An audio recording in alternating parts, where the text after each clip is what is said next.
Forward. I'm like a stepping razor, don't you watch my size, I'm dangerous, dangerous. I'm like a stepping razor, don't you watch my size, I'm dangerous. Stepping razor, Mutabaruka, Art of War. Listen, Jamaica.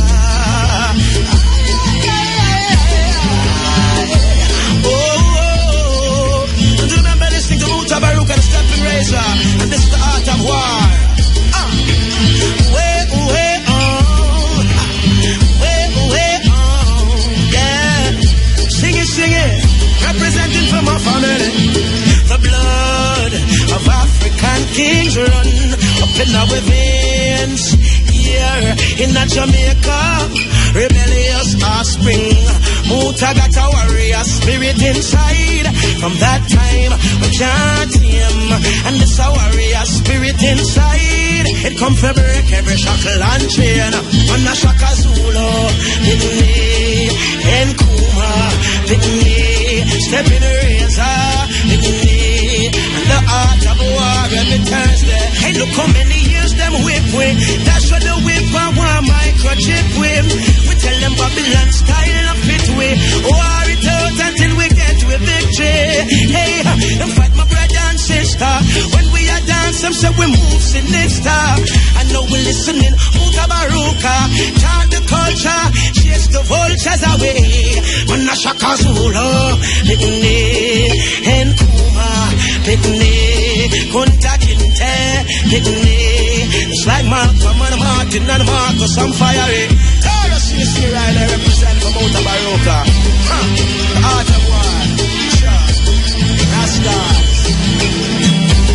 When a youth fails, it's always put down to personal problems. But one cannot ignore the social system and the effect it can have on an individual. It's all about the youth. It's all about the youth. The youth them of today. Their role in this society, the part they're gonna play. It's all about the youth. The youth them of today. The future for tomorrow, they have to lead the way.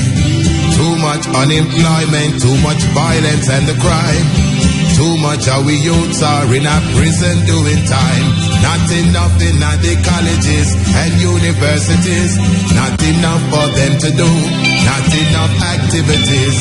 Our youths have so much energy, so much vitality. If it's channeled in the right direction, how great they could be. But they face a lot of problems in this society. And it's supposed to be a land of equal opportunity. It's just the other day, them get to realize racism in society is institutionalized. It took the murder of a black youth to open up their eyes. Equal opportunities, is it a pack of lies? It's all about the youths, the youth them of today. Their role in this society, the part they're gonna play. It's all about the youths, the youth them of today. The future for tomorrow, they have to lead the way. Make we look into the schools, we youths now do so well. Enough of them I get suspended and I get expelled. When they finish primary school, they were doing very well. Them come out of the secondary, just about can spell. When it comes to sport, the youth get enough support. Athletics on the football pitch and also on the court. But then you will find, when it comes to the youth, their mind, all of a sudden some teachers don't have enough time. Our youths are as intelligent as everybody else. At school they are not really taught no knowledge of themselves. They are categorized and thrown upon the shelf. They're left with only certain choices of obtaining wealth. It's all about the youths, the youth them of today. Their role in this society, the part they're gonna play. It's all about the youths, the youth them of today. The future for tomorrow, they have to lead the way.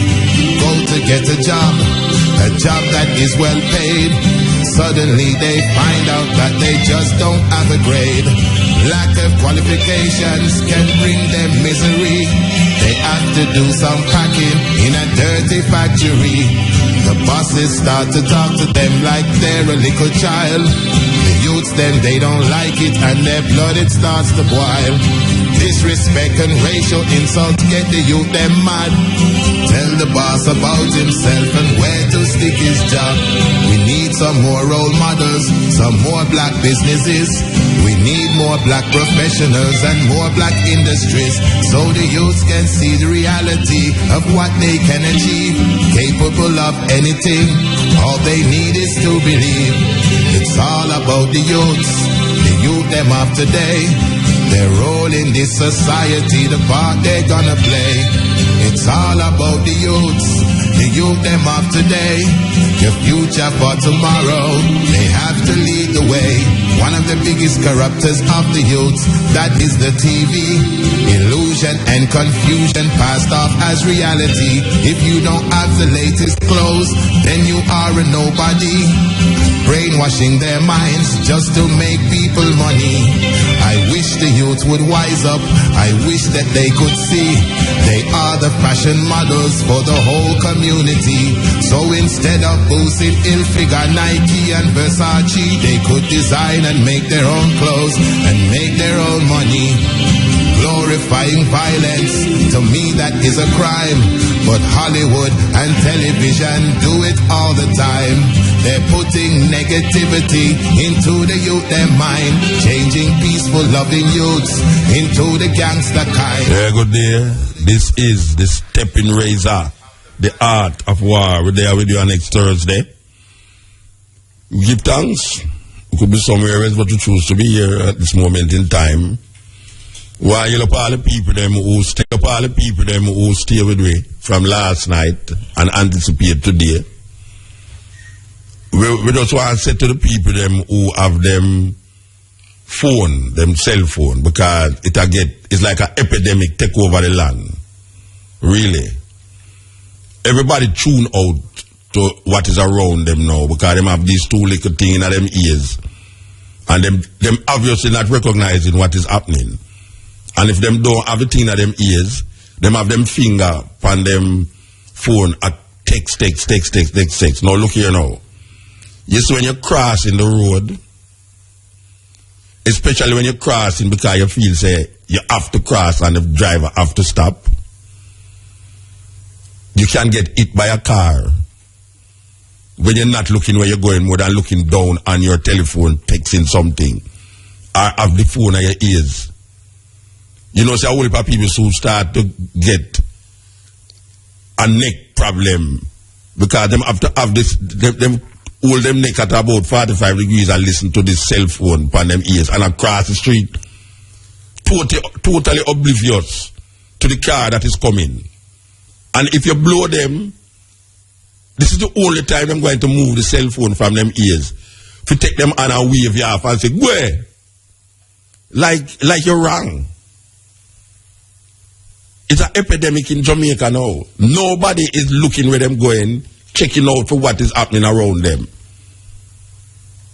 It's a serious problem. What were we doing before this texting thing? I mean, sometimes people stand up over one side of the road and talk to somebody in the store over the next side of the road. What kind of madness is that? No, I am going down to Ocho's town. The amount of time where I have to step on my brakes because somebody is crossing the road and it's totally oblivious to any carrier pass because the more important thing is to have in them hand and a text or have it in them ears and walk across the road like them there in a park. And you blow them and them are going like say, wait, how will Muta deal with? If not, say, I use my phone. I mean, really. People are walking on the sidewalk now and it's like a car thing. I go and you have to tell people, excuse. People are say, sorry. Why are you sorry? Because you walk and you look at your cell phone, you bounce up in somebody. And you have to tell them sorry. Now, this is unacceptable. This is totally unacceptable because it leads to other things. one thing lead to the other thing. And if you have your cell phone, and you can't do without your cell phone for even 5 minutes, because now people don't do without them cell phone, not even for 5 minutes. You see that in our workplaces. And me personally is in, me would like say, a boss take the initiative and say, look here, you see between you come at work till you ready for left, me no want to see you with no cell phone I use in my workplace. Unless you know they're on lunchtime. Because the amount of labor hours and man hours that is lost right now for using cell phone when you were supposed to be doing some work. And I keep saying it over and over already. I see it in the hotels. The lady them who's cleaning out the room them take time to sit down on the bed with them supposed to have spread up. And I talk loud in the room them, you know. Like it's them yard, them there, them no business, them just talk loud in them room, them supposed to clean out the place, you know. And them depend on them cell phone loud. Yes, so when you come, no man, tell him say me nah come again, you know, because I say, what weird? I work them the rasta. And the worst part of this thing, you know, is when somebody across the street and I use them phone. What the hell you are talking about so much now that you can't recognize it? There's a car that is going to lick you. And I mean, some people, it's like them a take skill off of the car and a dare you. It's like them a dare you to lick them. They might use them cell phone and them just turn around, them just cast them up. It's like them a say, lick me now. What kind of madness is that? How we reach them levels there? You have the youth them a walk on the road and them just don't really care. Them have the little thing in them big like them ears and I listen to some music where you can't, I mean them no recognize if we not blow, if chicken out a door and anything, them can't hear nothing more than what them are listening to in them ears. It's a big problem. My word, I'm telling you, it's an epidemic in Jamaica. This use of texting, cell phone, and the traveling in car texting. I am calling upon the government of Jamaica to ban all use of cell phone in car when driving. If a man want to use his cell phone, he must come on the side of the road, park on the side of the road, and use his cell phone. But it's a problem that too, because the next man they behind him could use his cell phone and they realize him stop and lick him. No, hear what me I say now. Me no business where man I say now. I am calling upon the government of Jamaica to ban the use of cell phone while driving. And you must do it urgently. Because you don't want to wait till something serious happens. And I am betting that a whole heap of these accidents that is happening. Imagine me there at the stoplight now. And a man with a PPV van car drive up beside me now with about 4 people at the back of him car, you know. And to him see the things say red now, and them sit down there like him in our office. And then they are text. And the thing say green. And him no move, you know. Because him now watch. Because I remember I said the sign over him head, you know. The thing over him head. Him now watch nothing, you know. Alright. You see the people them behind him now start blowing him, you know. Who tell him to blow him? Him hear the hand, them a blow him, you know. The man took out the man and say, it's like, the way I'm shaking man, you know, it's like him never got him just fire behind him, girl, and shoot everybody around there, you know. And me I say, me shout at him and me I say, brethren, are your cell phone cars them people them for blow, you know. You know, if you watch the stoplight, hear him now. Muta, are you that? What you deal with? What's so weird? That every day I'm vexed, you know, me say, no, me I tell you, me vexed, me can't vex some more, and me feel like me can't do nothing about the thing, more than just express myself, and even when me express myself now, it might make me feel like there's something wrong with me though. So me don't know, if me did have a workplace, you know, if a cell phone is not part of the job, you keep that cell phone there till 5 o'clock when you're ready for go home, you know. Because I recognize how much job hours is being lost. Because a man attacked him girl. A man come and fix your light. In your house. He might fix your light, you know. And somebody call him, and you can't hear some girl. So, them not tell you, I'm so come, man, what you deal with? I free up at Temple Hall, me live, I way up at Temple Hall, me there, you know. Me now go get for reach you until about 5 o'clock, and she have pressure him on the phone, and you can't hear him get pressure, you know. And him now hang up the phone, because if him go hang up the phone, you go hear some woman yard him there. That's bad. And the car come tell him, say, no, I don't woman yard, Mutabaruka, which Mutabaruka yard there. And the Mutabaruka with the pan the road, a lie tell. A girl yard there, you think me don't know the girl yard. And so them go up on the phone, and that's a weird. It's where I go on, that's all. You know, a man come here to fix up my yard. You don't really want to hear about him domestic affair with him girl. We don't trust him because she feels say, only clear up a Temple Hall and a clear downtown in work. We might up a Temple Hall. You understand? So, me just say it because me feel strong about it. Me feel strong about it because me see where it lead to. I hear them say if the watchman see the danger and don't warn the people, the blood of the people will be on his shoulder. I just saw, I must say, it's whole heap of blood. I mean, I want none of it touch me.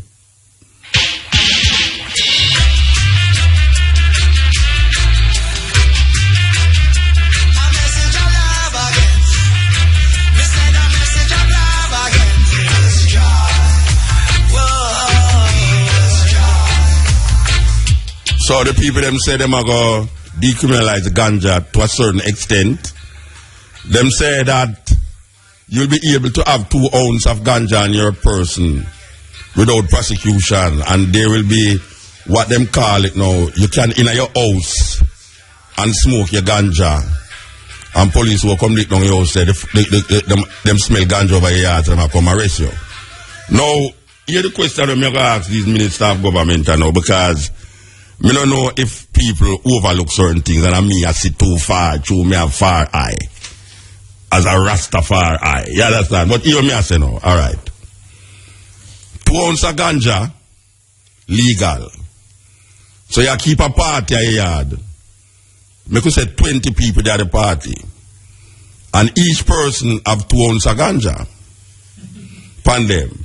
Which 2 ounces of ganja now is 40 ounces of ganja you talk about amongst the 20 people, you know. Now, I want to ask the Minister of Government who is saying these things, where did those people get these 2 ounces of ganja from? Them bought it from somebody.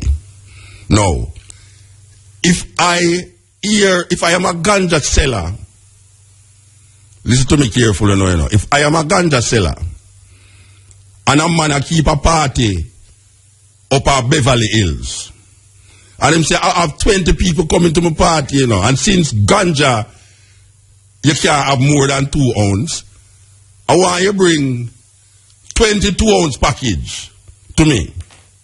And I'll pay you for it. Now this man who's carrying the ganja, 22 ounce package, that is more than 2 ounces he carrying on, and police stop him on the road. Can he therefore now say that, look here, you see this amount of ganja where I have for me, is really some man up there so we want it, you know, and each of them have 2 ounces, go and get 2 ounces of ganja out of this 40 ounces of ganja where you catch me with. What is it that is going to allow the person who want to have 2 ounces of ganja to have it for recreational smoking? How is he going to get it? Will the person who's selling it be arrested for having more than 2 ounces of ganja? How the hell this man is going to get 2 ounces of ganja if he's not going to buy it from a man who have more than 2 ounces of ganja? Because more than likely these people who's having this ganja party, and when you go in there, him say, but sir, nobody here have more than 2 ounces of ganja. Maybe collectively there's more than 2 ounces of ganja here, but as an individual smoker, I can rest assured that there's no one here with more than 2 ounces of ganja. Will he go hunting for the person who brought the ganja to the party? Or will the guy uptown who is keeping this party go down to where the ganja is and buy 40 ounces of ganja for the 20 people, which when I deduct it, it's 2 ounces each? Will he go down into the garrison buy 40 ounces of ganja, and on his way up to Barbican, the police stop him car and say, may I have a search? I smell it in there. How much ganja you have in them? Say, I have 40 ounces of ganja. But when I divide it amongst my guests, each will have 2 ounces of ganja, which is the required amount that is necessary, that will not cause prosecution. I don't know how that's going to work out. I don't know how that's going to work out. Because if a man order some from me, I didn't like carry 40 ounces of ganja, go tell him. But then no police would have stopped me and say, me have more than 2 ounces of ganja. But how the man them going to get the 2 ounces of ganja? How them going to get it? Can we work that out, please? It not needed for work out, you know. Because only for my brethren them say ganja, and them going to get caught in a dragnet. Man used to party up the road at Barbican or up at Cherokee and man up there smoke ganja. But you can't go to the man yard or lock him up because the law going to say it's recreational. And 2 ounces the required recreational amount. But the man who knock at your gate to give you the ganja, him going to have more than 2 ounces. So I don't know how crap sound like him have a way to rectify the thing. Rectify the thing, man. Tell me how you rectify that. As a Christian man. Yeah, all right. Click it. Yeah, this is the Steppn razor, the art of war. We are trying to work out the art of war, yes or no, because it's really a war.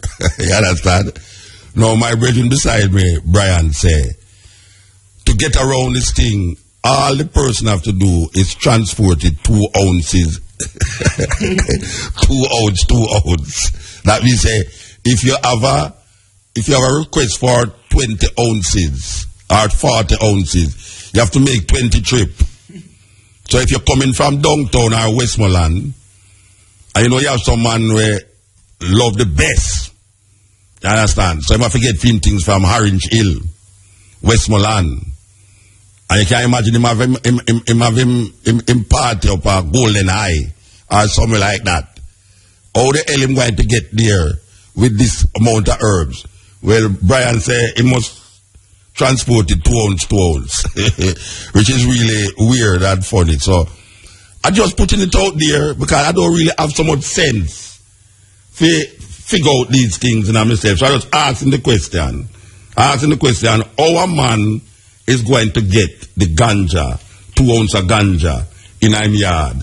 And if his friend them is there, how him going to get 5 friends having 2 ounces of ganja for recreational purposes in him house if him not going to buy it from a man who have more than that.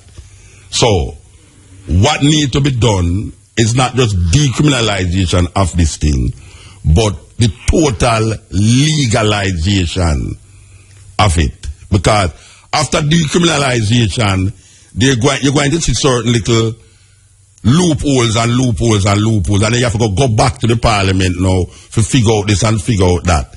So, I am proposing decriminalization, given that a lot of people get persecuted for it. But given the loopholes of this thing, the man who is transporting this ganja to a man who have him friend them where need more than 2 ounces, he's going to be in a big problem. He's going to find himself in a big problem. Maxi Priest, brand new.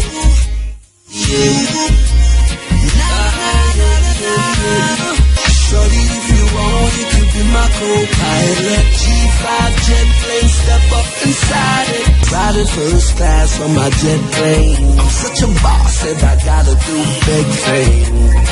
This is news from IRI FM, Jamaica's non-aligned news voice. Good afternoon, I'm Patrice Walters with the local and international headlines. A 25-year-old farmer was stabbed to death in Islington, St. Mary last evening. Dead is Lincoln Jones.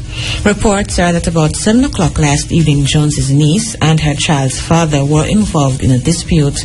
The man started to physically assault Jones's niece, following which Jones intervened. The man then used a knife to stab Jones several times in the neck and upper body. He died on the spot. The alleged attacker fled the scene, but was later accompanied to the Islington police station by relatives. One of 3 men accused of robbery with aggravation was freed in the Livingston RM court after a no-case submission was upheld. He is Audie Murphy, a 33-year-old laborer of Livingston in St. Catherine.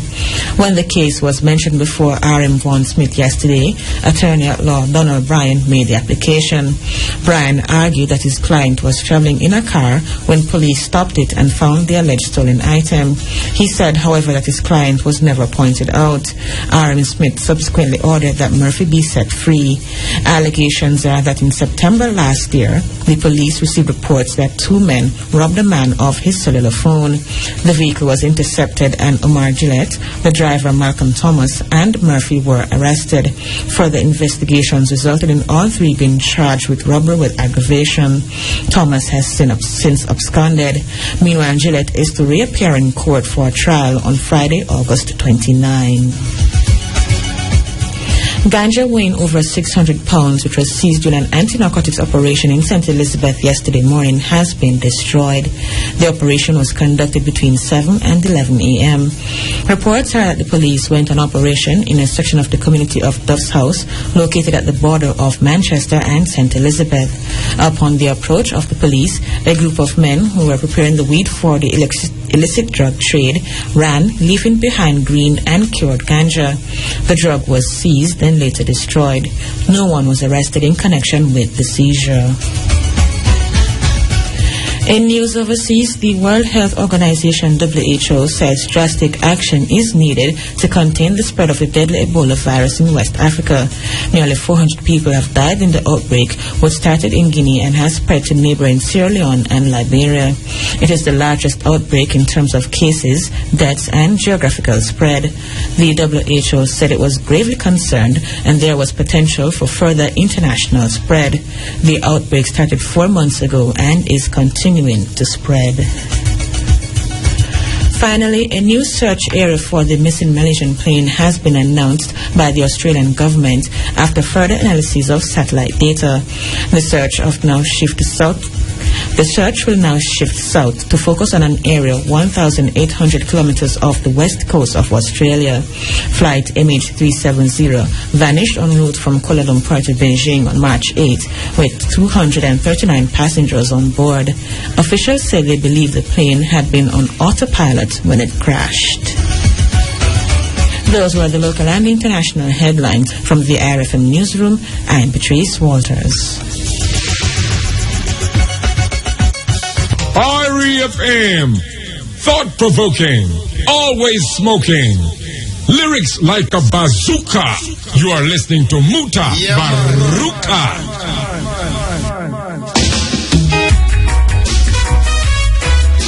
This is love, Rasta love.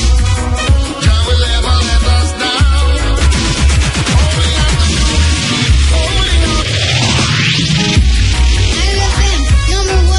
This is love, Rasta. You are listening to Mutabaruka. I and I check for you, girl. The Rasta man check for you. The man called Jimmy Riley. Steppn Razor. Yeah, baby, I've got to let the world know.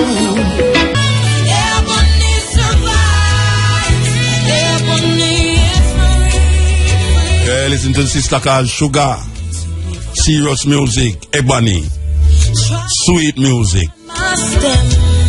They try to cut down my branches, said them want to see my life end.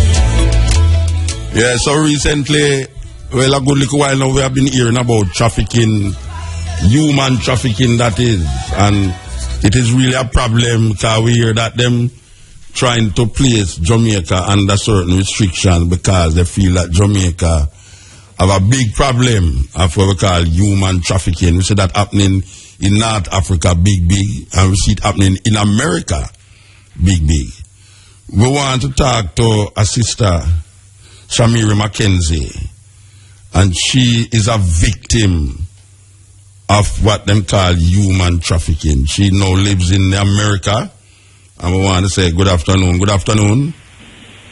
Good afternoon, sir. How are you? I am totally okay. How long have you been living in America? 24 years. How much years? 24. 24 years. Yes. That's a long time. You've been back to Jamaica since?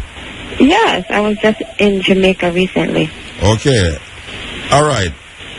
We are told that you are a survivor of what we call human trafficking. Yes. All right. Explain that to me, because you say you are in America for 24 years. Yes. This thing took place 24 years ago? No, things took place 8 years ago. 8 while years in America. ago? 8 years, yes. So it actually happened to you in America? Yes. Explain that, because Jamaica is under some serious pressure about trafficking from Jamaica. But now you are saying that you are a victim in America as a Jamaican. Yes. All right. Explain to us how that go. So a lot of people get confused when they hear the term human trafficking, because they automatically think movement, that you have to be moved from one country to another. And what I want people to know is that you can be in your own country and trafficked. You could be in your own home and trafficked. So I really want people to understand the concept that it doesn't necessarily need movement to be trafficking. And when we talk about human trafficking, the best way for people to understand exactly what it is to understand the idea or the concept of slavery. Yes, yes. So human trafficking to you is actually slavery, modern day slavery. It is. It's not just to me. If I should do a side-by-side comparison of slavery, colonial slavery, as we study in our history books, that takes place on the plantation. That's exactly what's happening in the 21st century. All right. As a Jamaican living in America, when you went to America, this was not even past your gate, towards your mind that this would happen to you. This, like, you never believed that this could take place in America to you. No. All right. So take us through the whole idea of how did this come upon you, and what happened when it came upon you. So this was while I was in college, actually. I was 21 years old, attending university on a full scholarship, on a full athletic scholarship, and I pulled my hamstring and had an injury, and I was in jeopardy of losing my scholarship when I met this guy who said, "Oh, don't worry about the scholarship, I will help you go back to school." Okay. So, but at first when I met this guy, that's not where the conversation started. I was simply crossing the street one day. Normally, when people hear human trafficking, they think kidnapping or drugs. Yeah, movie I was simply business, crossing. movie. Right. I was simply crossing the street one day when I saw a car that looked similar to a friend of mine's car, and this guy stopped the car, got out, introduced himself, I introduced myself, and we exchanged numbers, and over a period of time, we had great conversation. He said he graduated from Morehouse University, which is a respectable university here in the U.S. We had great conversations about politics, single parents in the community, the high number of African-American males incarcerated, which are the type of topics that I enjoy speaking about. And so it never crossed my mind that, this guy was in fact a pimp. And, over the period of time I expressed to him that, I was in jeopardy of losing my scholarship, and after doing financial aid and all of that, I only needed $3,000 to go back to school that semester. And he said, "Don't worry about it, I will help you with that." So at this moment, did Jamaica ever come up that you were a Jamaican, and did that ever come up? Yes, of course. Yes. Okay, so you need a $3,000 to advance your scholarship. So what? To continue my education, because scholarship is now gone. Yes. So this is to continue my education. I was in my third semester of college. My third year of college was only a year and a half left to go. Yes. Okay, so what happened now? When him come back to you and brought the $3,000, how that work? No, he said all I have to do was dance. And I'm thinking, okay, a lot of girls dance their way through college because there's nothing wrong with stripping, which a lot of people believe there's nothing wrong with stripping. Yeah. right? But he put me into a club, and when I went to that club, in 2 hours I made $300. Wow. So I just and so I started doing the math, and I said, well, if I only need $3,000 and in 2 hours I made $300, I'll be out of here in no time. By a week you're supposed to leave there. Right? In my mind, that's where my mind was at the time, not understanding what a pimp is, what the true meaning, what pimp culture is all about, or even what human trafficking is, for that matter. And so after those 2 hours, he took me out of the club and brought me to a house. And when we went to that house, he told me it was $10 for a wall dance, which is just standing by the wall and grinding on a guy, and it's $20 for a lap dance, which everyone understands what that is. And I was walking around this 3-story house just asking people, do you want to dance? Do you want to dance? Do you want to dance? Until this one guy approached me and he said, how much is it for oral sex? And, at that time, I was very feisty, probably still is, but I started to curse this guy out, like, how dare you ask me such a question? And he overheard that conversation, and he pulled me to the side and he said, you're going to go over there and you're going to do whatever this guy said to do. And I said, well, did you hear what he just asked me? He said, yes. And then he told me the price it cost. And I said, well, this is not what I'm going to do, and I'm just going to leave. And he was like, when I took a step away from him, I was brought back to my position by his hand around my throat, choking me, saying, you can't leave, and if you leave, I will kill you. Do you really think that you can make it out this house alive? And I began to remember the guys who were at the door. These were big bodybuilder-looking guys when I walked in. And I said, I'll definitely not get past those guys because I was 5 foot, weighing at 105 pounds. Definitely not getting back past those guys. And so I went back to the guy. Of course, he did not want to hear anything I had to say because I had just cursed him out. And I said, look, let's do some lap dances because my life is on the line. And when I said that, that's what caught his attention. He's like, okay, we'll do some lap dances. When I went home now, I felt empowered that I can say, well, I can leave because these bodybuilder guys are not there. It's me and this guy. They say, the bad slaves were dropped off in Jamaica. That's why we love to fight and all of that. I had that mentality. Okay. So when I got home, I said, well, it's just me and him. I can leave. And I went to him and I said, look, you talk about dancing. You didn't say anything about prostitution, and I'm not comfortable with that. So I'm just going to leave. And again, when I took a step to leave, he began choking me. To this day, in my right eye, there's a spot because he choked me to the point of unconsciousness where I not only lost functions of my bodily functions, lost control of my bodily functions, but I also popped a blood vessel in my eye. And I was knocked out. When I regained consciousness, I realized I had urinated on myself, and he ran right over, was very apologetic. I'm sorry, I don't know what happened to me. I'll never do this again. And of course, in my naive state, I believed him. Okay. And that torture, and when I say torture, I mean torture in every sense of the word, severe beatings, rapes, sodomy, you name it, took place over an 18-month period. This is when now they decide that they're going to hold you in confinement. You wasn't able to leave again. You're not. It's not just what I really want people to understand when you talk about human trafficking. We can understand the physical confinement in terms of being locked away, handcuffed or chained or kept in a location. But what people really cannot understand is mental control. Yes. Where someone has so much control over you, where you will see a police officer but never reach out to the officer to say, I am being abused. Yes. So you actually could go outside then? You could leave? Yeah. I actually had a cell phone. So you decide to go back there without... I know you said that you see a police and you can't ever say nothing to them, but what is it that is happening to you that don't allow you to even recognize the situation as a debt situation and report it?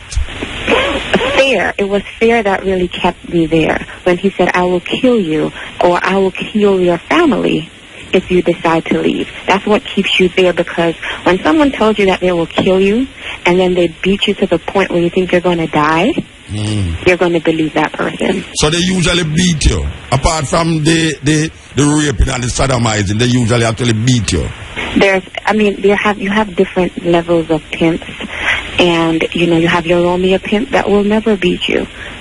Yeah. But he has that psychological control over you. And then you have what's called the gorilla pimp, which is your most crucial, vicious type of pimp. Yes. And this is a pimp that was exposing you to the worst part of the situation. Yes.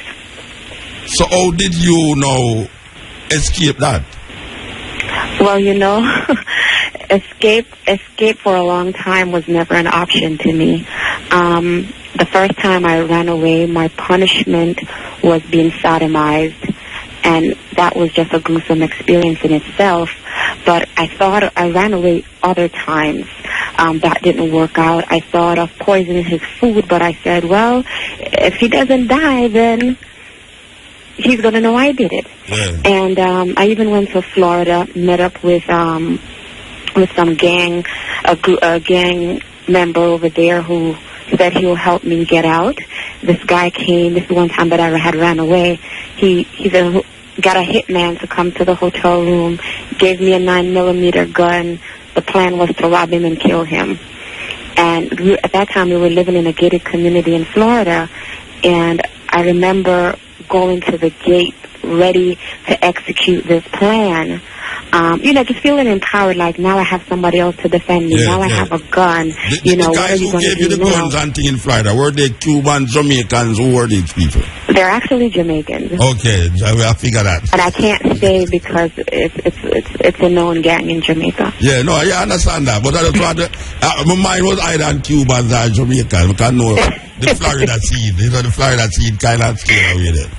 Okay, yes. So you went with the gun. Yeah. So I got to the gate, and when I got to the gate, my conscience kicked in, like, I can't kill anybody. And so I told the guy, I don't want to do this. I'm not going to give you the password to the gate. And he put the gun to my head immediately, and he was like, yeah, ramp with me, I'm going to come here to play. And I was like, I'm sorry, I can't do that. And as a result of that, I was raped at gunpoint by that guy. By the same man who gave you the gun? Yes. Wait there. The guy give you the gun to kill this guy, and you say you're not going to kill the guy, and him no take the gun, hold it by you and rape you. He had his own gun. I had my gun. Yeah. So I had a gun to cover him. He was actually the one that's going to execute the plan, so my job was to cover him. Wow, this is really a serious story. Just a minute, we're going to take some break and come back. We'll soon come back. Yeah, this is the Steppn Razor. We're talking to our sister here, Shamiri Mackenzie, and this is one of the most horrific story I've ever heard. Believe you me, I've ever heard. Sister. Yes. I want to thank you for really opening out yourself this way to the public, because really it's not everyone going to say what you're saying right now in relation and being the victim themselves. So, all right. You have any family here or abroad that you are linked close with? Yes. All right. When these things is happening, especially now, the one in Florida where this man gave you a gun to kill somebody, he refused to kill somebody, so him now turn around and rape you. Was this something that you share with somebody of your family or anybody, or you just keep it in? Well, at that moment, definitely you weren't sharing. I wasn't sharing that with my family. Yeah. But now, my mother in particular, she knows the story, but my mother can't handle this story. Yeah. So she doesn't know all the details. Okay. So these details that you're talking about is not what your mother knows. I mean, they're out there. It's not hard for her to find it, but I don't sit down and talk to her about it that way. Right. All right. So I want to continue the journey with this man now who gave you the gun to kill somebody and you refused to do it. What happened now? Him rape you and then what? And drop me back off at the hotel. Okay. So and so this now you got rid of the man that you was going to kill, or this is a continuation now of the persecution? This is the man that I was going to kill is the pimp that had control over me. Yeah, well, what I'm saying now that you didn't kill him and you would drop off a hotel now, did you continue to be in a problem with him? Yes. He didn't know the plan, of course. Oh, no. But through his... in a problem with him? Yes. He didn't know the plan, of course. Oh, no. But through his manipulation and coercion tactics, I went back. Okay. And this time I was like, what is another option? And my other option, I believed at the time, was if I stopped making money, he wouldn't want me anymore. And, you have quotas. When people who are being exploited, their exploiter put a specific amount that they have to make each day or each location. And we call that a quota. And at that time, my quota was $1,500. A day or a week? A day. $1,500 a day? Yes. And how much out of that you give the pimp? Well, that's another thing I want people to understand, that the girls or the victims, they don't get any money. Okay. All this money goes to him. And then him take out when you? No, there's nothing. He takes, in his words, I'll take care of you, mean you're not paying rent, I'll give you food, and I'll buy anything else that you need. Okay. But the girls do not get any money at all. As a matter of fact, a cavity search is performed every night that you go home or every morning that you go home to ensure that you're not keeping any money. Yes. And if he should find you, I remember one of the girls that was in my stable, she got caught with $5 because it was crumbled in her purse. And she got beaten for that. So how much girls was in that posse, that group, with that pimp?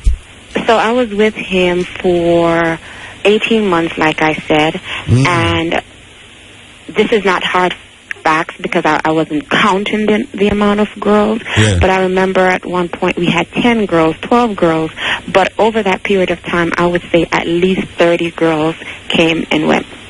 And this your situation happen every night, every weekend? 365 days of the year. With a different man?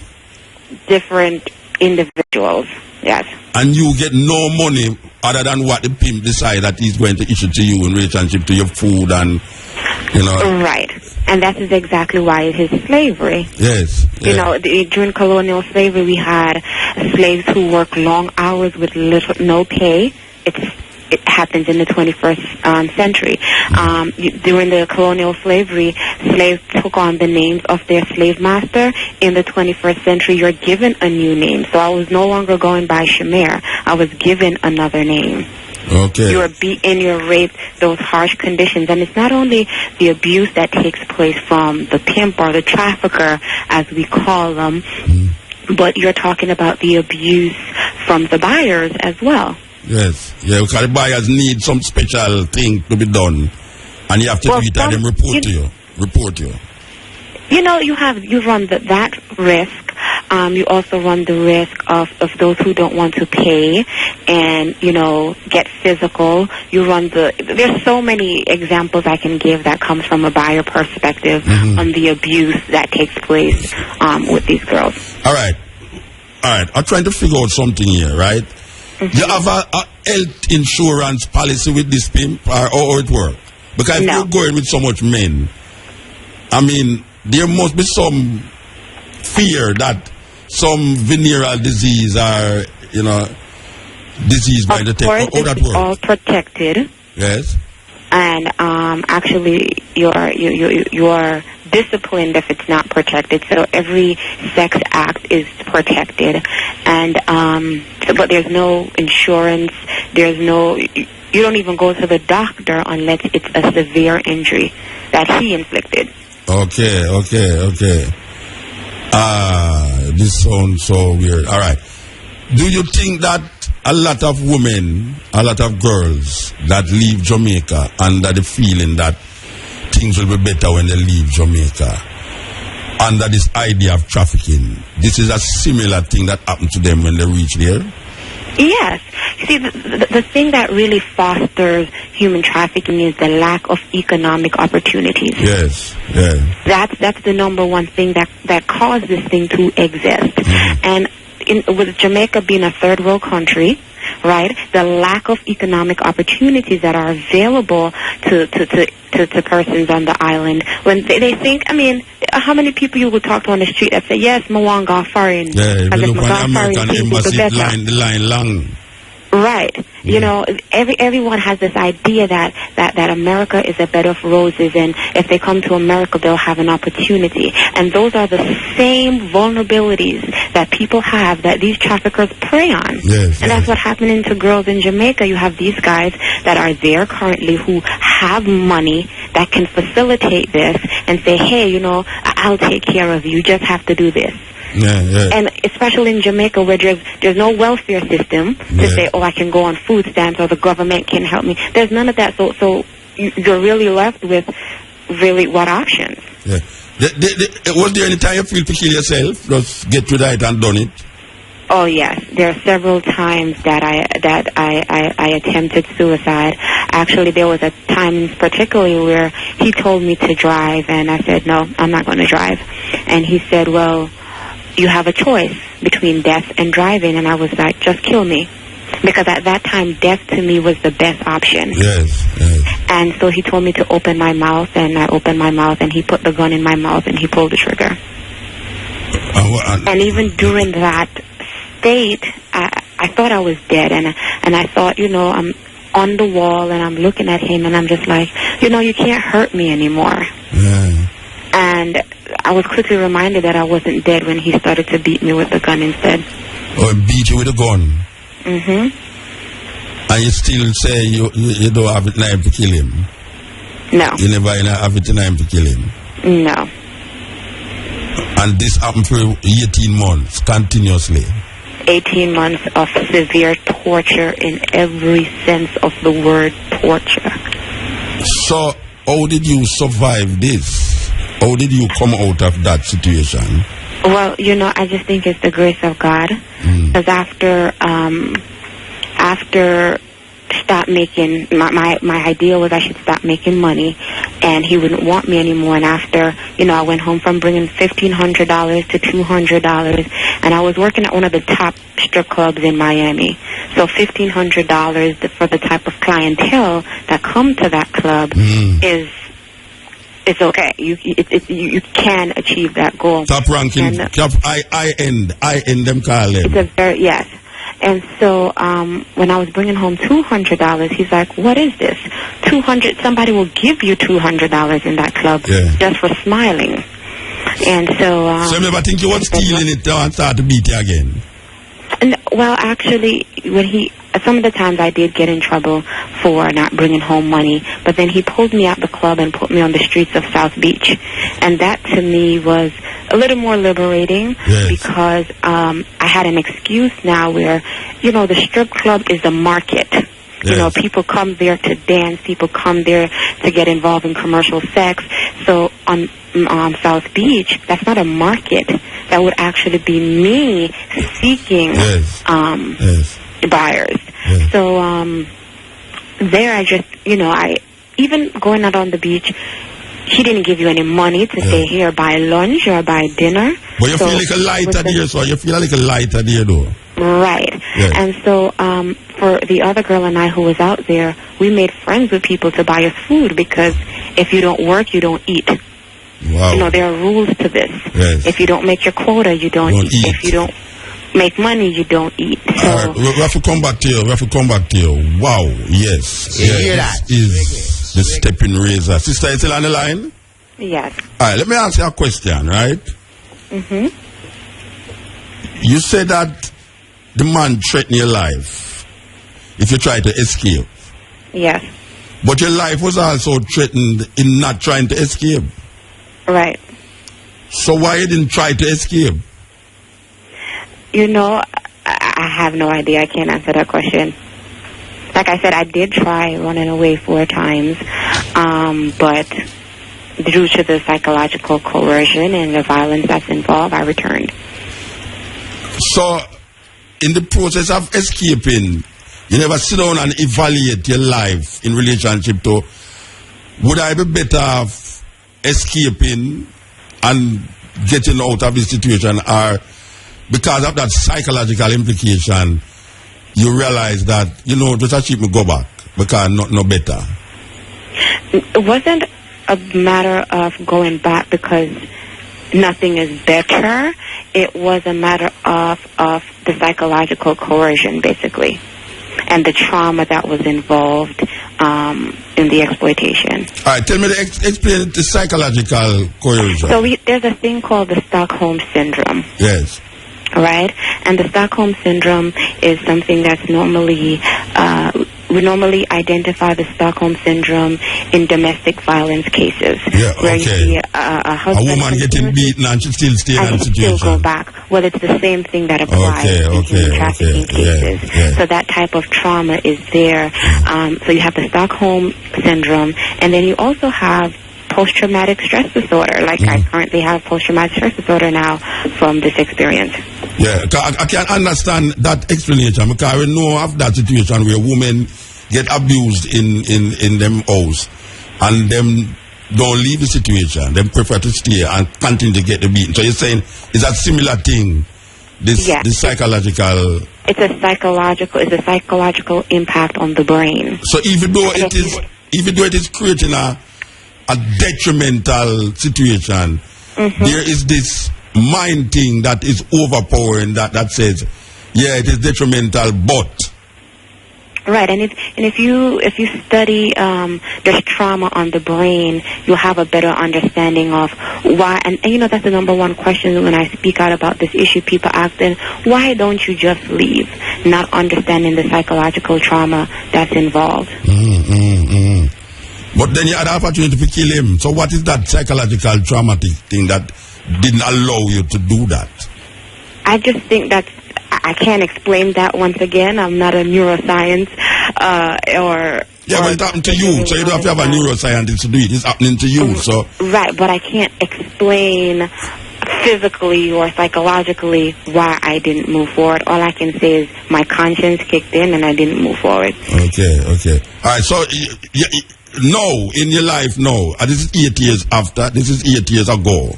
8 years after now. How is your life and how you're coping with it? You have a boyfriend, you have a husband, how it work?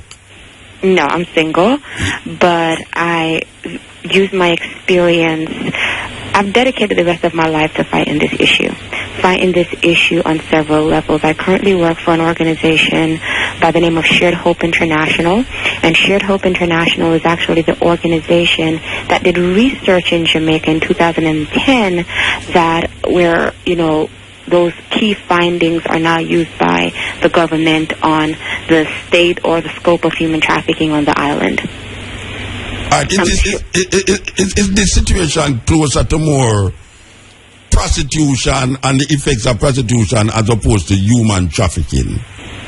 So, there's a gray area when you talk about prostitution and human trafficking. Human trafficking involves prostitution, but not all prostitution is human trafficking. Okay. And you are saying that your situation would be classified as human trafficking. It's a human trafficking. Okay. And human trafficking is the big umbrella. Under human trafficking, there are several prostitution and torture and trafficking, not prostitution. We have to use the correct terminology to describe the problem. So it's sex trafficking, which involves prostitution and other forms of abuse.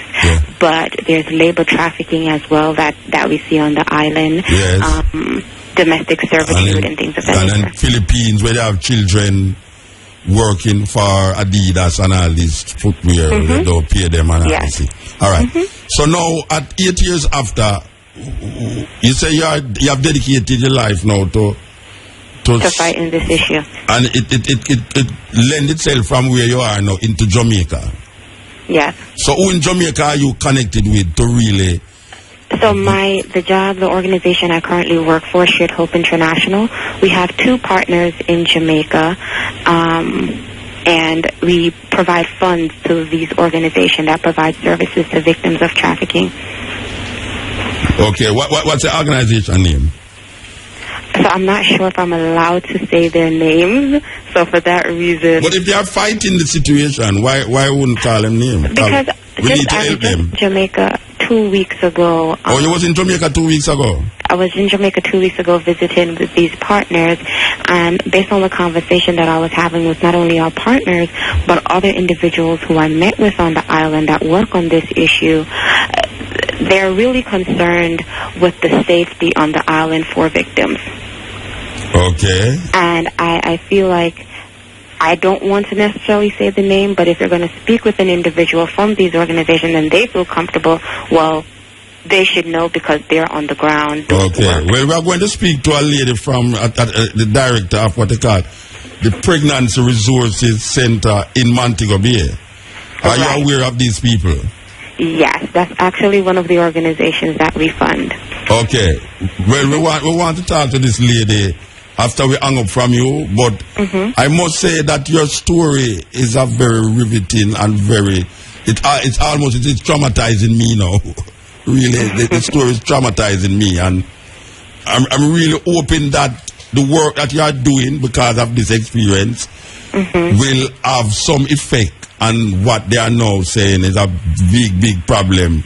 Well, I can already tell you that the work that I'm doing is being impactful here in the United States. Like, I travel around the world to share my experience, not just to say that, oh, this happened to me, but to prevent others from being exploited. I use my experience to advise on policy here in the United States so that, laws can be implemented to protect young girls and to have harsher penalties in place for traffickers and buyers.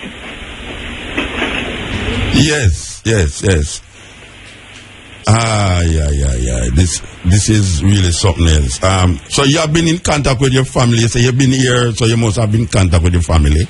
And you are still in school? Yes, I'm finishing up my last year in college. I've returned to school after 9 years. After 9 years? And what you doing? Criminal justice. You're in criminal justice. Attorney. Boy, I was just saying that your story sounds like something I see on Law and Order. SVU, Special Victims Unit. It's all. There's so much of these stories that you see, but to actually speak to somebody in real life about this thing is like it will make the movie itself even become more real now when you're watching it. Right. And this is something that I'm glued to. When I say this HBU thing, I'm always glued to this part of the SBU situation. And it's so common. Human trafficking is the second largest growing crime in the world. Yes? Yes, it's the second largest growing crime in the world. Okay. Next to gun and drug trafficking. All right. Just a minute again. We have to take something here. Just a minute.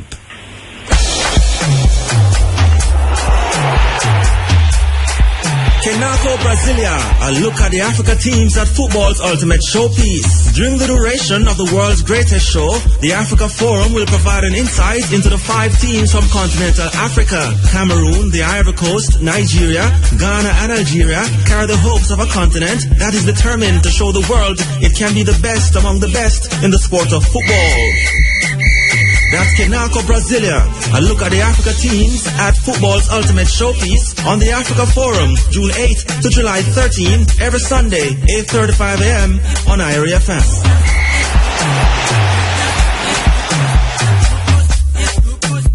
IRE FM really rocking, Yes, Steppn Razor, the art of war. Okay.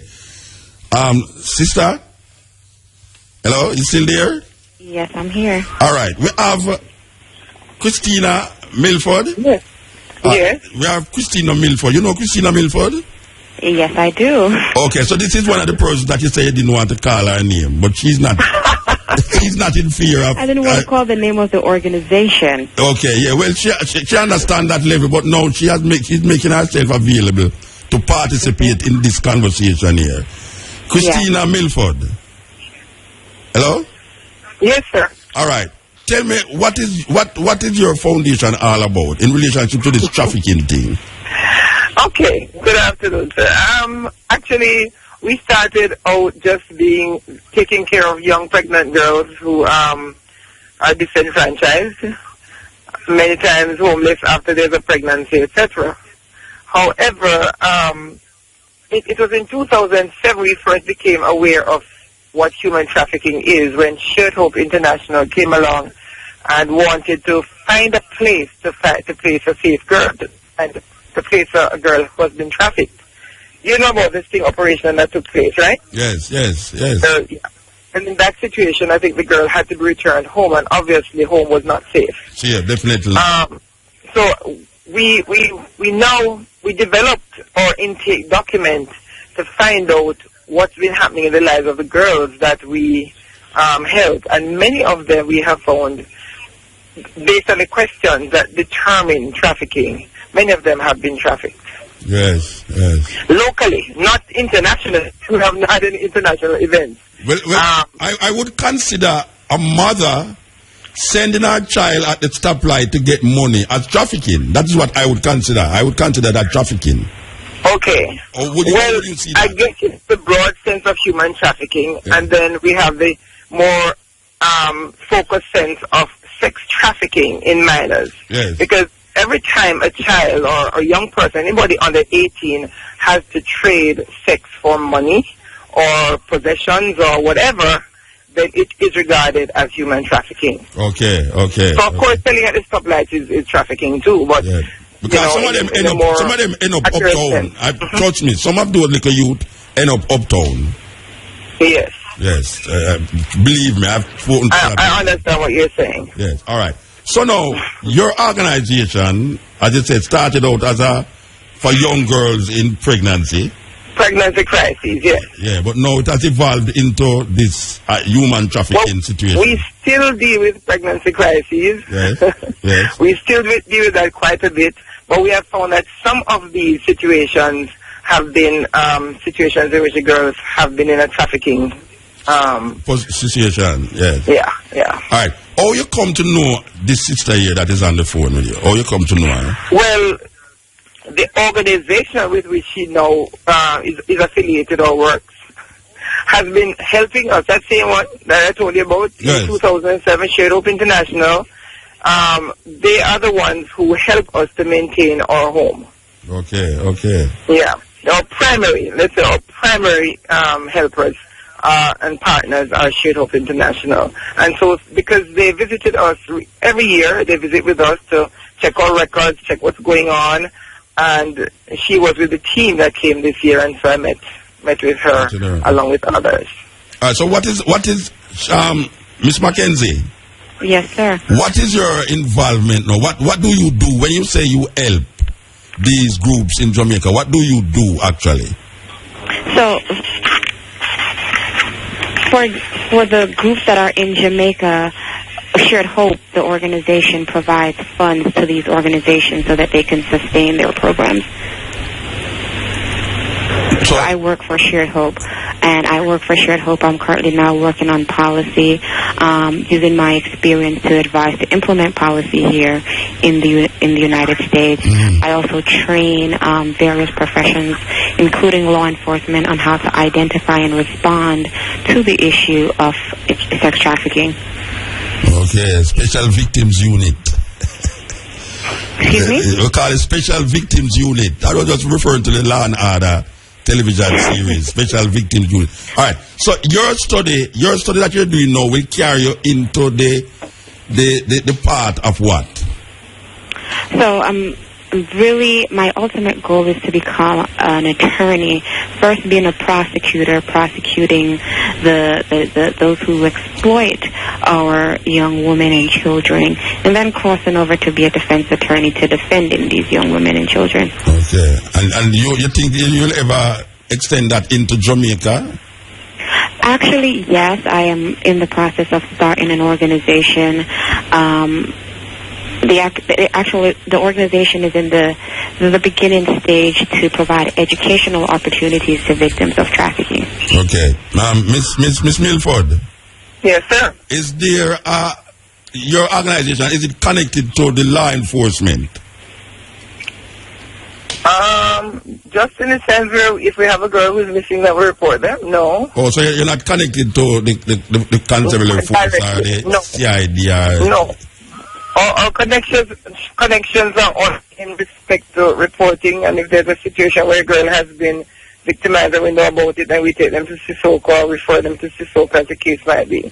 Okay. You know, why I ask is that Jamaica have a thing about the United States coming down on us because of the extensive trafficking thing, and the government seem to be trying to do something about it. So I'm saying that maybe if all these groups and these organizations that is helping to solve this thing, maybe they should be working together. You don't think so? They actually are. There's the National Jamaica Human Trafficking Task Force, who's actually a group of government officials, law enforcement, and some NGOs who are involved in Jamaica that come together once a month to discuss this issue. Okay. That sounds good. And even to address the matters of the State Department, because the State Department, the United States State Department here, is the one who analyzes what's happening in Jamaica based on the 4 Ps, which are protection, partnership, prosecution, and partnership.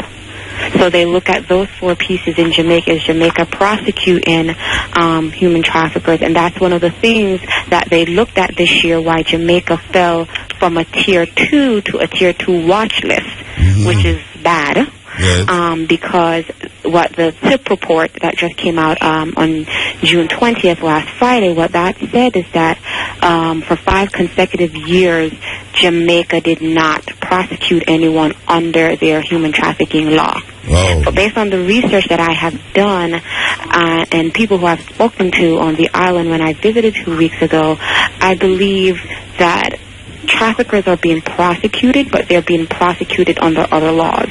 Okay. So what? For one lady I met with, she said the Child Care Protection Act, like parents who traffic their children, they look at that like as a child abuse rather than case, trafficking, and therefore they're prosecuted there versus under the law of child abuse rather than trafficking. All right. So what would you suggest now in moving forward? What would you suggest to the government of Jamaica in relationship to, making the standing, go up or go down, whatsoever?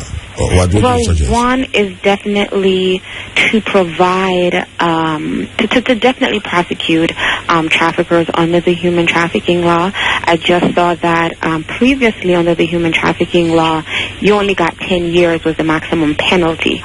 And they increased that to 20 years. If you are prosecuted under the human trafficking law, you get an additional 10 years to that 20 years if there were aggravating factors such as an offensive weapon, a previous conviction of a similar offense, if the victim is exposed to life-threatening illnesses like STDs. Okay. So I think Jamaica has the law in place to really prosecute, but they just need to use it. Ms. Milford, do you think that your organization would pursue such a corrective measures, as I would say? No, I fully agree with what Shamir is saying, because I know, I think the rest of society knows that sex trafficking in our children is taking place.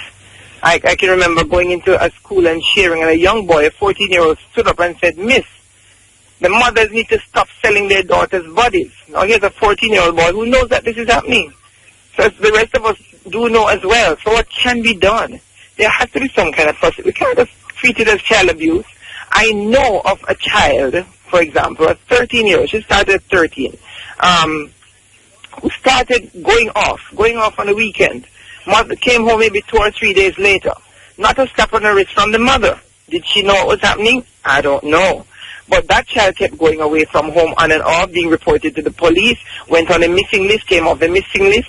At this point in time, over a 2-year period, her mother does not know where she is. She could be anywhere in the world. And it's not as if there has not been enough time to track and to see where she has been within the island I don't know if she's still on the island. We have no idea. So maybe the law should really go after the parents. Indeed. More aggressively. Indeed. Because imagine, even that girl from that sting operation, 2007, that's 7 years ago, it is understood that the man who waited in that hotel was on this thing, this undercover, he was offered 30 girls between 13 and 14-year-olds in 2 weeks. 30 girls. In 2 weeks, he was offered 30 girls. Give me a break. Yes. What is that saying? What's happening today? Yes. And Muta, you can go on YouTube and you can type in Shared Hope International Jamaica Sting. Yes. Because what we did was we came into Jamaica and we did undercover investigation where we posed as a buyer to see what's happening. And actually on one video that you will see on YouTube is an uncle that was selling his niece and said that boldly to our undercover investigators. All right, tell me what you look for on YouTube. It's called Shared Hope International, Shared Hope International Jamaica Sting. Let me just pull it up. International Jamaica Shared Sting. Hope International. All right, we're going to dig it up here. We're going to dig it up. Well, this is something else. This is something else here. This. As a matter of fact, Muta, if you just look for Jamaica Sting operation, sex trafficking, you'll see it. Yes, it's called, on YouTube, it's called Jamaica Sting Video, or there's another one that says Jamaican man selling his 13-year-old niece. Okay. Oh, can I just say something here? Yeah, man, yes. Because the document that was produced after that, when there was research that was done, showed that the man was not actually an uncle, but a taxi operator. Now the question has to be asked, how comes a 14-year-old girl, 13 or 14-year-old girl could be out at night with a taxi man who could have had her all night, and her mother, like the man said when he asked, well, is the mother getting some of this money? He said, no, she trusts me, man. She trusts me. Why is she trusting her 13 to 14-year-old daughter in the hands of a taxi operator? Yeah, how many taxi operators have access to our little girls, and what is happening behind the scenes? That is something that the justice people them should really go after more. Well, okay. Muta, you keep saying the justice and you keep saying the government, and I think in order to effectively fight this issue, it needs to be a collaborative effort. Well, what we can do on the radio here is do what we do it now. Right. So somebody has to take it from here to somewhere else. Thank you very much for this opportunity, but I think everyone has a role to play. Okay. Well, as we said, we are playing our role from taking it from here, but somebody needs to take it from here now to somewhere else. Muta? Yes. Can I tell you about situations that I've seen? Yes. I've seen a 16-year-old who came in for 2 months pregnant. She was being traded by her older cousin, a female, a 20-year-old female who brought her an older man as a boyfriend, and they demanded that she serve other men for whom this cousin collected money. And she had to do it, or she would tell her mother that she has a boyfriend. It's very skewed. All that vibes, hold it. We soon come forward. Yes, this is the Steppn razor. You know that this is like a heart-wrenching story as a Guanya to me personally. I don't know if it's somebody else, but to me personally, this is really, like heart-wrenching. Hearing the story that you just gave of your life and leading up now to what is happening in Jamaica here now in relationship to, even when you talk about the 30 women what was offered to this undercover man in 1 week, it's depressing. It's depressing. It's very depressing. So we just want to say, you continue the journey, and whatsoever we can do with this microphone and this earwave to help in sensitizing the people about this thing, you can come to us and we will get it across. You can rest assured whether you, Miss Mackenzie, who is in America, or Miss Milford, anything that relating to your work right now as it relates to this trafficking thing that you need to get across, you can just call the radio station, ask Keshima Francis or Samantha, and then we will see what we can do to help to advance your struggle or our struggle and fight against this thing. So, I really appreciate what you're doing, Muta, and the rest of the IRFM team. I really, really appreciate it because that's something I believe is needed in Jamaica, that we bring awareness to the nation of what is happening with our children. Every day we have these little music playing and these missing children. Where are they? So we hear that some the mothers did what percentage of these children are from garrison communities? There must be a possibility of doing research about that. But that's another issue. And Shared Hope has recognized that you'll always have innocent children. You'll always have those who can be preyed upon. So what they've now turned their attention to is trying to end the demand, to try to reach into the soul of people who would prey on our youth, to say, hello, let's defend them. They have what they call a defenders program, appealing to men. And they say, no, but the pornography, because, all of these things. So they make a pledge to treat their families well, treat children well, end pornography. And it's a whole movement that they're trying to orchestrate with men. And I think something has to happen in Jamaica where we sensitize not just the men, but men and women, because our children are preyed on from all dimensions. Well, trust me, see that story that Miss Mackenzie just gave a while ago, trust me, man, that will be echoed all over. Believe you me, it will be echoed all over. And I think that it will touch the conscience and the consciousness of the people who's listening. So we want I just want to say too that what happened to me is actually taking place to many children, because the average age of entry into this life is 12 to 14 years old.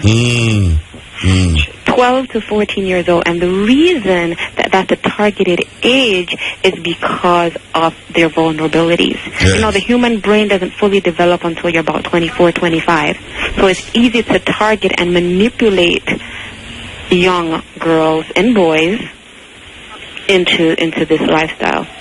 Okay, ma'am. Well, once again, give thanks again. It was. I don't know if it was nice speaking to you. I don't know if I was nice speaking to you, but it was good that we make this connection and make this link. Give thanks. Thank you so much for this opportunity. Miss Milford. Yes, sir. You are in the quagmire here in Jamaica, and right here, so we did so. and I say to you that, I said it again, anything that relating to this that you need help with, and we can offer that help in terms of broadcasting and making the public aware, just come to me and I will make sure, I personally will make sure that Samantha and Keshima do the work to facilitate your stance. Give thanks. I thank you for that suggestion, sir. I wonder if it's something we can work on right away, because I'm thinking about the Uganda situation with AIDS, where the government took responsibility for what was happening and had everybody talking about it, all the community leaders, and they had projects where there was competition going on between, I think, members of parliament to see who could best stop the plague. So if we could have some action taking place, even from your perspective, I don't know how you could generate it. I'm sure there's something you can do. Then, from the kids will be helped. Yes, okay. All right, thank you very much. Thank you very much, sir. Yes. Thanks for having me. Yes, blessed. Yes, that was something else. We have been speaking for the past hour to Shamiri Mackenzie, a survivor, victim of human trafficking, a Jamaican living in the United States. 8 years ago, she was a victim of this problem, and she has now dedicated her life to see what she can do to alleviate even a percentage of this big problem. And we was also talking to Christina Milford, founding director of the Pregnancy Resource Center in Montego Bay, which has extended itself now to the cases of human trafficking and preventative measures. In other words, how we can go about helping to prevent these things from taking place. And I must say to these parents in Jamaica, if you don't know where your child is, you have to really figure it out. If at right now it's 12 minutes past 4, and if you don't know where your child is, something is intrinsically wrong with you. you're supposed to know where your child is. If you're at home, if you are at home and you don't know where your child is, something is wrong. And I am asking, there are people out there that don't know this. But I want to tell you something, and this is real. Take it when me I tell you. Me not talk it because me want to talk. Some of you mothers, when you send your child out on the street to beg and to wipe windshield, they are picked up by these guys in them Mercedes Benz and them under this and that, and taken uptown and abused. They are abused and then come back and let them off in the street. And you don't know that until it gets terrible or till it gone into years of this thing happening to them. Then all of a sudden you hear say, some guy uptown get murdered. And then you hear say, it's a homophobic killing. When really and truly, it is the child who after years, you hear the woman talk about 18 months of this agony. You have Jamaican youth. You have Jamaican youth in Jamaica that the same thing, whether they are male or female, the same thing is happening to them because them parents feel that because when them send the youth on the road and the youth come out back with some money, them take the money from the picnic and got stone love. I go buy fingernail. I go buy straight ear. And go do them the manicure, pedicure and all sort of cure them do. So we want to say to you that it's a serious thing. It's a serious thing. Your child might be suffering from this traumatic experience and you don't know because you're not a psychologist or a psychiatrist to understand the situation that the child in. And sometimes you will see the child be withdraw and you wonder how the child withdraw. So what is happening? And you, instead of you examine it, you start to move for the picnic.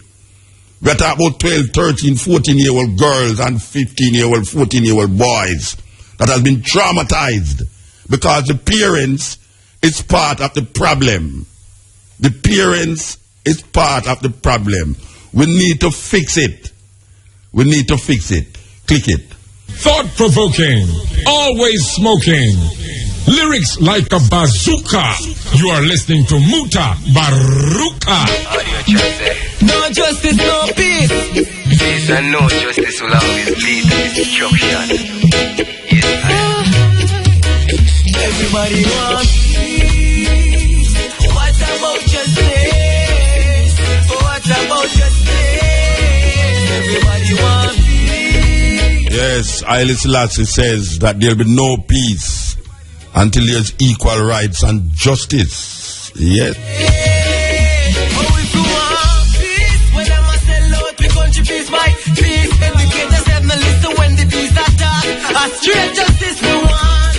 We see a problem brewing in the North Coast here.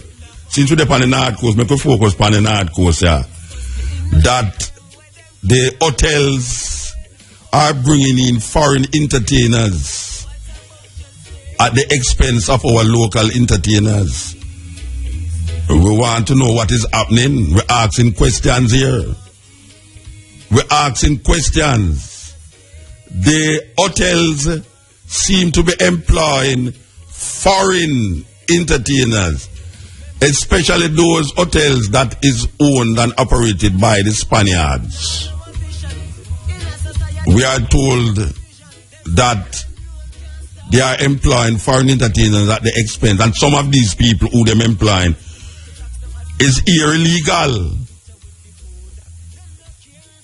They are here illegal. They are, and them all overstay them time because they have to work in the hotel, but they are protected by these hotel owners and operators. We want to know what is happening. Why is it that people come to Jamaica and at the time of their entertainment they would like to see some Jamaicans doing what Jamaicans do, but is exposed now to foreigners in Jamaica? How the thing goes? How them thing they get that way, you do? Believe you me. No, serious now. How the thing get that way? Tourists don't want to come eat McDonald's. They want to come eat ackee, saltfish, and the things that Jamaican people eat. But yet still, I will hotel when you're going now, it's the same American food, the same way them cook it. As a matter of fact, them get chef who was trained in America for cook the food for the tourists them. When you go a country, man, you want to taste the food of the country. Me don't know, as some see it, you know. When you go a country, you want to taste the food of the country if you're a tourist. You want to talk to the Jamaicans or the people what them call natives of the country. You don't want to be claustrophobic in a hotel talking to the same. Where are you from? I say, oh, I'm from Colorado. Oh, I'm from Colorado too, you know. What part of Colorado? You go here to you and the person up on the same street. That happened to my friend the other day. She there for Calabash. And she come from watching and she talked to her daughter, and the daughter come from watching. The daughter said she can stay over Fair Yard and see her go around the corner. That me I say, wow, that is a good meeting. But really and truly, most people, I think, and I'm talking for tourists still, but I am thinking that most tourists, when they come to Jamaica, they want to experience Jamaica. A Jamaica, they want to experience. You understand? They want to hear the Racha Jamaican like that. They can go back and say, hey man, I went to Ganja country. I know God country, they matter about, you know, Ganja country. They went to Ganja country. I got, man, serious, man. I got some ganja in Jamaica, man. I tell me, man, I slept in my hotel room the whole time. I couldn't come out. I was hearing Bob Marley in my ears. I know Bob Marley music was played. So, I think, we need to really check out this thing. Why is it that the hotels are employing foreigners to entertain the guests them in the hotels when it's Jamaica them there? Believe you me, that is a travesty. That is a serious travesty. We want to tell you about Yasso Safari's Poetry Festival that is happening on August 10th at the Bennet Theatre. This is something that has been ongoing. Unfortunately, we tell you to say we're not available for that due to other prior engagement that we will be participating in. But we are seeing where he has gathered on a few artists, poets internationally, including Jean Binta Breeze. So heal up that event, Yasso Safari Poetry Festival at the Bennet Center on August 10th. We see something that strikes where I hear that I find it funny. I find it very funny. The Jamaica Public Service lack off the Water Commission energy. I tell you, say, when you think that things can't get done. I mean, Jamaica full of event, you know. Can you imagine the two main public things in Jamaica, water and light, and the Water Commission who keep locking off people water because they owe a water bill, or the Jamaica Public Service millions of dollars, and because of non-payment of bill, the Jamaica Public Service just pull the plug on them, pull the switch on them. But here make me feel, I mean, here make me have to say me laugh when me hear it. The Water Commission go pay some of the money to JPS, you know. When we are talking about money, you know, we are talking about like 500 million, 50 million and all these numbers. We're not talking about the little $3,000 where they lock off your water for. Or the little light bill where, because you know, so you go down, you owe $10,000 to JPS. And you creep up $3,000 and carry go give them. And you meanwhile you gone down there, you know, them send somebody come up by your yard. And all you try to tell them, say, but somebody going to pay the light bill, so much I'm going to pay $3,000. Say, no, you can't pay $3,000, $10,000 you owe. So them still lock off your light. So even though you pay the little $3,000 with the hope and intention, say, maybe next week you can jump up another $7,000. Them just say, no, you did owe more than that, so them lock off your light. Well, at that reach the Water Commission. that reach the Water Commission. The Water Commission owe a certain portion of money, and then pull the switch on the Water Commission, and then now the Water Commission go and go pay some of the money Only for years, so the money with them pay wasn't enough. So guess what? Them could have get locked up today again. That's like, so like, when the woman was supposed to get the money last week, we have her up on the radio. When the lady there, where the Barbados people, them, go in her mouth, her cavity, and I look if she have rotten teeth in her mouth. What she name again? Shanique Myrie. Shanique Myrie say, she get the money, but them shot her $1,000. No, this is weird, you know. After she wait so long, you know. Do I want to know who take the $1,000? Is it the government of Barbados or the government of Jamaica? Because this is so weird. They take out $1,000 outside. I don't know if send the money come to Jamaica, why them take out the $1,000. Anyway, click it. Yeah, the time is 31 minutes past over 4 o'clock. We're supposed to have the music news. Music news. Attention radio station. Welcome. Please back away from your radio. I like new music, news talk, updates with artist drops, listener drops, sound effects, and movie drops. Hey, what's that? Music news. Local. Music news. International. Welcome to Music News. It's the news. It's Thursday, June 26th. I'm Kishima Francis. And now, our feature presentation. Preparations are in high gear for Ital Livity 2014 Expo. The holistic expo, which caters to the wellness and healthy lifestyle, is slated to take place on Sunday, June 29, on the grounds of the 12 Tribes of Israel headquarters, 81 to 83 Hope Road in Kingston, under the theme, A Celebration of Nature's Bounty and the Benefits of Natural.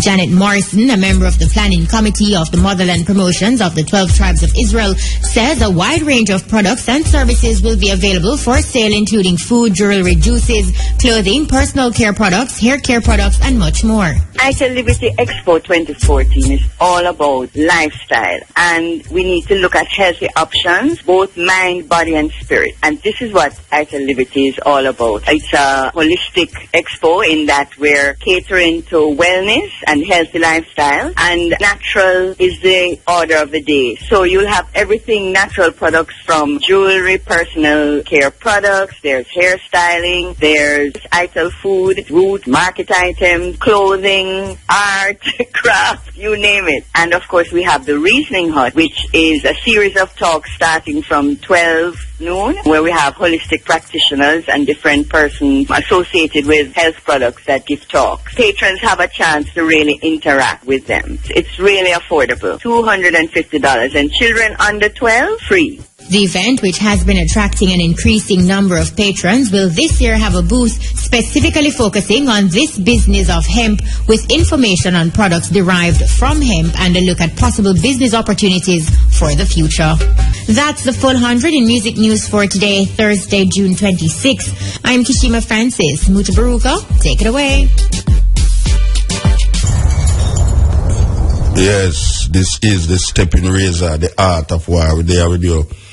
Wednesdays at this time, no, Thursdays at this time. Cutting Edge, Wednesdays from 10 to 2 in the night, and Thursdays it's from 2 to 6 in the day. So, we want you to know that. The country should condemn, Mr. Speaker, the actions of the minister. She attended the funeral, gave support to a man who was not only the founder, but the CEO, Mr. Speaker. It's not me, Mr. Speaker. The police, Mr. Speaker. The police, Mr. Speaker. Mr. Speaker, it's a scandal. It's a shame. Oh, please, rock my boat. Rock my boat. 'Cause I want my boat to be rocking. Yes, operator, send in the call them. Yes, step in. Step in. Yeah, man, can you play football? Eh? You play football? It me play football? Yeah, I got a Samra one while. But you World Cup, USA, we are bringing up. Because they say team will drop out, but they don't drop out, Muta. Well, USA, they say. Yeah. No, Brazil are my team still. Yes, every man of their team. Big up Mutabaruka, Muta. No, wait there. No, me take it serious now. You say anybody will come to me with something else? Yeah. Apart from Brazil, me don't really want them to talk to me. I so serious me take it. So you say I went 3 man all them one, they come with a different team. Me never want to talk to them, yeah. You see, everybody I go for some big side. Me just go for a simple side and go to. Which side you go for? Some man have for some big side. No, which side you are go for? Me ask which side you are go for. Yes, me vote some man, but which side you are go for? USA now go with. You go USA? Yeah. Okay, that now if you get no visa, do you know? No man, me not no visa. I see time me go to the Muta to get no visa. That's why me I say that now if you get no visa. Okay. You get boy them Muta. Me? You get boy them and Japan. Yeah. US. I 3 team left for that football pack. Yeah, alright, sir. And you know go. Alright, sir. Muta. Yes, sir. 200 US. 3 man a drink off a back like JB. You know nobody can do that. One time. No, me no know nobody. Who I get 200 US? Yes, right, Prestige, right beside the man in the Alana. The way no go drink it off and get $200 US. Yeah, a black car put on this thing about. No, you advertise your program. Me gonna left you. Too much advertisement, free advertisement, Rasta. Only now if you call me half you and give me the clear money. Advertise it for the ear. Every day I get nothing, not them now I get nothing. You understand? Too much far free advertisement. Yes. Okay. Yeah.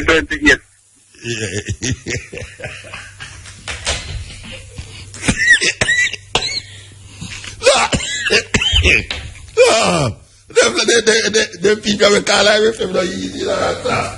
The man still did the attack. If they attack without a full stop, you know, voice, half ear. A half ear. You understand? Yes, step in. Yes. But it seems like that for that people say you really have it, because whenever you open my mouth about any issue, something seems to take place. Well, I should hope so. One of the time you continue to talk about police killing and it has gone down. What gone down? The police killing. It's because the rape them increase. You know, okay. Last week... So something else gone up. Look at... Well, I don't know if it's up it gone, but it's somebody gone down. No, well, you need to continue to talk about the things then, because you get results. Okay, sir. Some power is there. Don't stop talk. All right, sir. We don't stop. All right, then, Muta. Yeah, give thanks. You know, it's really a funny thing, you know, with the language where we're having at Jamaica right now, you know, it's really a where you go for money. And money you go for. That's why you left me now. I make him out of your work. The man go for money. What you might show up for the bag of money, you know? I gotta take my friend him out there for rob you, know. You there show up with your money inside, that's all. Okay, yes. Well, phone a ring. Click it. Yes. Yes. Nobody. Okay. All right, click it. Yes. Sir, I tell you, so much excitement are going on through there. So, okay, step in. Yeah. Yeah, Muta, Wagwan. There, man. A DJ Kevin, Alabama. I realize how you, man. Yeah, but I drop asleep last night when you and the brother read the man. I vex the man, you know? Oh, the doctor. Yeah, and the marriage thing, man. But Trin is, I mean, one chap mindset, him now, so you have to know. That's how them go. That's there. But yeah, man, with the girl I talk to them, what a story, man. Yeah, I tell you. See your story, Rasta. Yeah, man, it's very compelling and inspiring, and it's serious, man. Right now, I realize that Jamaican people still, them not see a situation important to go out there and do something about it until it happens to them. And see, when it happens to them, it's too late, obviously. Everybody about, Lord, what we do? When one the little girl come up on the TV, say to yourself, that could have been my daughter, and what can I do to make sure, say, another one of these girls, our children, will get captured or get victimized? You understand? Yeah, I agree with you. But Jamaican people love wait till something happens to them Them not see the importance, you know? When them not to them, now them want everybody rally around them to support them. But you don't think collectively as a people, you see Muta. So that's why. But yeah, man, I see a little girl up on TV one night, and so I see a little 3-year-old in the news. You see it out there? Yeah. Yeah. I said, no, not another one. One more, too much. Not another one, star. Them find out yet how it go. I don't know. I don't think them find out. I tell them, man. So, I say I put a little sister that I could, you know? Yeah. And some I look on it at all time. Yeah, so yeah, man, give thanks. Yeah, we have to be our brothers keeper, man, and our sisters keeper, and see each time we one away as just one, you know? Yeah, give thanks, brethren. Yes, Muta. Yes, step in. Hello? Yes. Muta? Yes, ma'am. How are you? You sound just the same way, like you have not aged. Well, you sound very strong and great. I don't know if it's about that. Give thanks, man. Just give thanks. I give thanks. That's great. Mm-hmm. You sound like you know me long time. We're long time, but we won't bother go into that. Okay. I heard you talking about the ganja situation and the legalization. Very pertinent point. But I wanted to look at the part where they say they are going to, you got to pay a fine, but it's not, you won't have a criminal record. You have a criminal record, yeah. And it's going to be paid to some private payment center. So I don't know how they're going to get paid. Plus, if it's not court mandated, one shouldn't have to pay it. And you understand what I'm saying? Yeah, from it don't go into the court as a thing to be paid. Yeah. Right. So it more seems as if it's food for the boys. Extortion. Yes. I'm looking also at the legalization of ganja and saying that it should be a referendum because you have a lot of dissenting voice. And to quiet and silence all of that. You have a referendum. Yeah. And everything else, like if you allow ganja to pass without a referendum by signing a signature, everything else can go without a referendum just by signing a signature. Yeah, I kind of agree with you. And we have some very pertinent issues that need to be on the ballot, like the CCJ, Caribbean Court of Justice, Jamaica's integration into CARICOM, the Boogery law, right, and changing our status from to republic. Yeah, right. So if you allow the ganja to slip in, and it's not clear, the law that they are trying to legislate, the rules are not clear. Yeah, I agree. Very cumbersome. I agree with you. Right. So if we want justice, the people must decide their destiny. Yeah, because in Colorado and these places, it was placed as a referendum, you know. Right. Yeah, it was set as a referendum in California and these places. These things. Even gay marriage, yes, it has to go to the court. Yes. So they must not try to put this facade. They legalize it. They're trying to decriminalize ganja under facade. But it's what is the facade them trying to decriminalize it under? Well, number one, they're saying that you can only have 2 ounces. Yeah. And you did a lot, you exegeted a lot earlier, so I won't exhaust it. Okay. And the facade, no, when they sign it, just by a signature, they can sign everything else by a signature. And they have been doing that by a signature. The IMF deal is a signature too. Them to sign that. Well, I'm talking about these now where our generation after generation will be under it. But the generation after generation will be under the $1 trillion that we owe. No, but if I tell you, if you have good management, one good man is worth 1,000. Yeah, so which part the good man there? In the government? Well, we need government. Hello? Yeah, where's the good man in the government?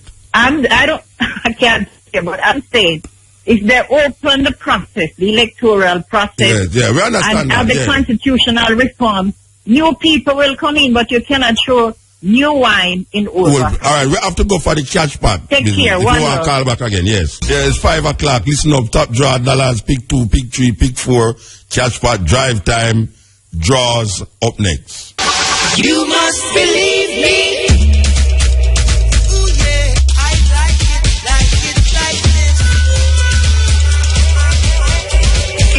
Cut me off again. Who will cut you off again? Hi, this is Muta. Who will cut you off again? This is Muta, your assistant from Hanover. Okay. Hold on, say I talk to her. Hi, this is Muta. Bless. How you do? Good, Muta. Oh, your exam go?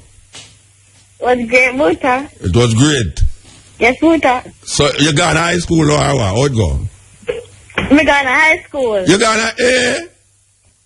Yes, Muta. So tell me how you doing at the grade thing. Tell me how you grade yourself. Tell me how them grade you. Me get 96 in a math, 95 in a science, 91 in a social, language arts and computer. You get, if you appear 90s, you get? Yes, Muta. And you get, you go to school where you ask to go to? Yes, Muta. Which school you go to now? Tell me. Me I go Rossi's in a Hanover. Okay. And no, a big excitement that man, then your mother not party for you. Yes, Muta. So I tell you, say, enter your party, you're supposed to come up here, come give me a little co-hosting, you know, come to the studio with me and sit down with me and you get co-host me. You love to do that? Yes, Muta. All right. What are the days that we set it up where you come in at the studio with me and like I'll read all them things, I know you need to read them for me. Yes, Muta, but when? Well, we could set it up. Where your mother can set it up, that you come in the day. Not the night program, not the day night. You're there for holiday now, don't it? No, Muta, not yet. When are your holiday? Tell me when are holiday. Next week. Next week. All right, we're going to work it out in your holiday time, yeah? Okay. All right, give thanks. Tell your mother, yeah, I love the plant them. Okay, Muta? Yes. We can't come for next week Thursday. No, next week Thursday. We can plan it out. We can work it out. Okay. If you can't come next week Thursday, me figure it out and make you come next week Thursday. Okay. All right? So you can co-host the program with me. Yes, Muta. All right, give thanks, yeah? Yes, Muta. All right. So that is me, the lady. Love you. Hanover. She get 90 and all the things that she pass for. That is sweet. Rasta sister. Yeah, we love that. I tell you, say I still can't find a done Rasta little picnic yet, you know. Trust me. Every Rasta youth when me know bright.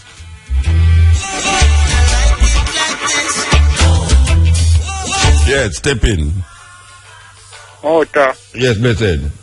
Yeah, man, blessed man. I don't know. I mean, tell us say, you go on better Martin Luther, you know? Yeah. They want to Ruta.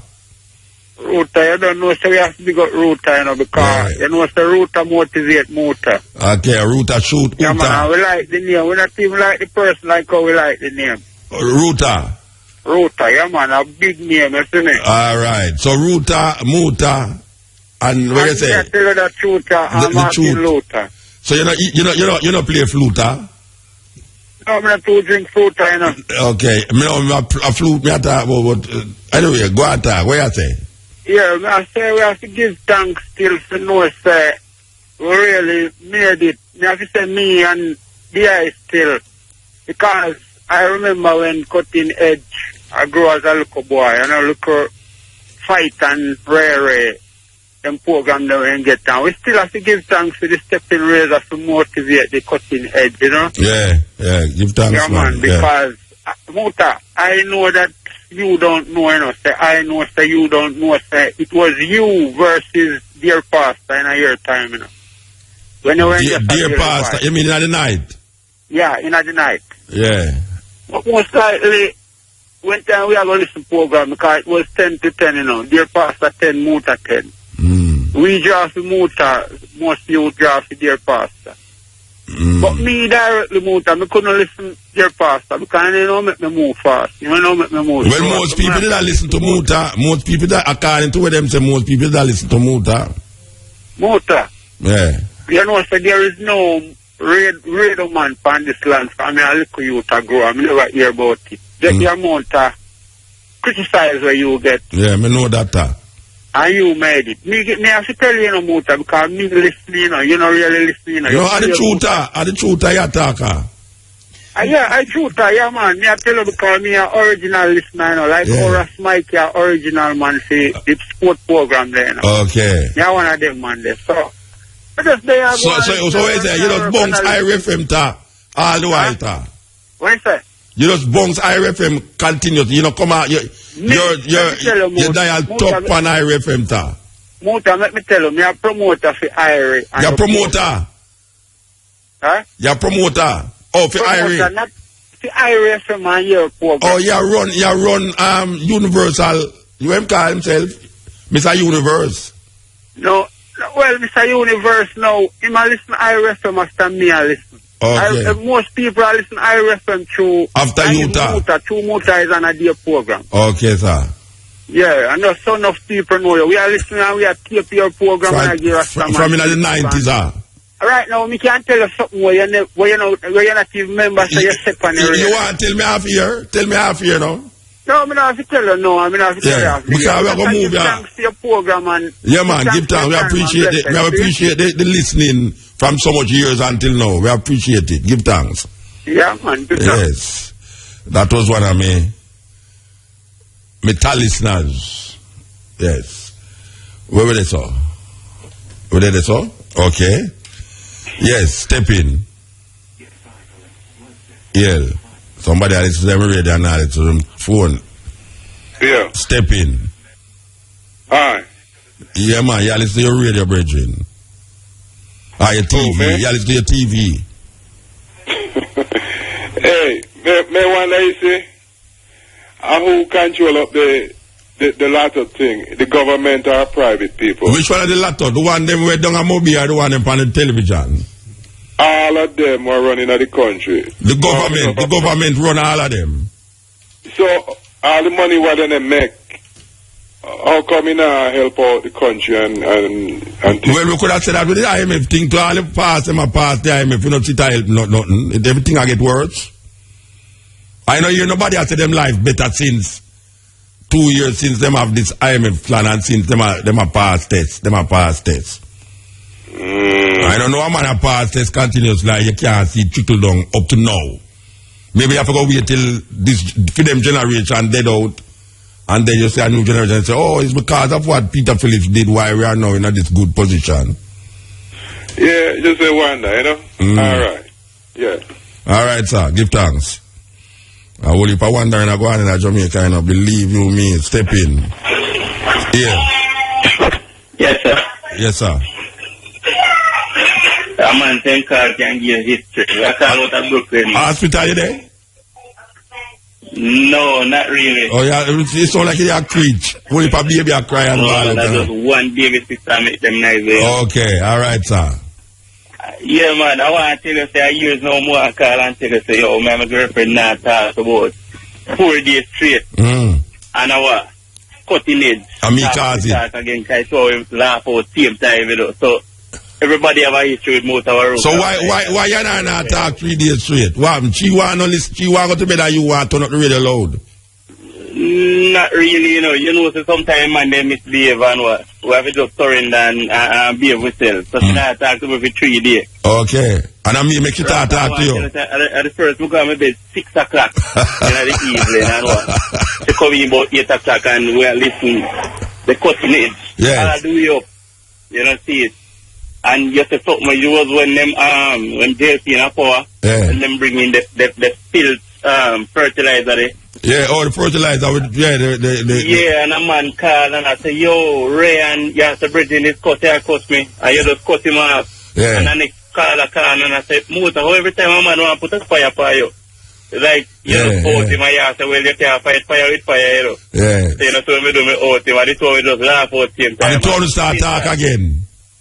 Yeah, man. Since that we've been married since then. You know. Oh, you're serious? Yeah, man. So give thanks to Mutabaruka. You're serious? After that, you told you can get married.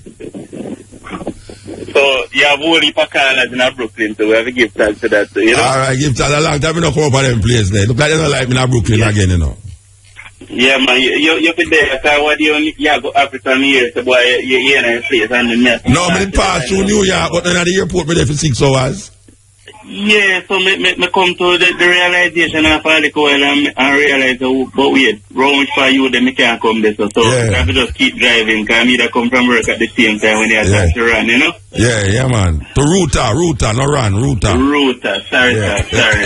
Alright. Ruta. Yes, sir. Blessed love, man. Yeah, man, give thanks. Okay, which part we there now? Kuta, Ruta, Futa, Muta. Yes, blessed.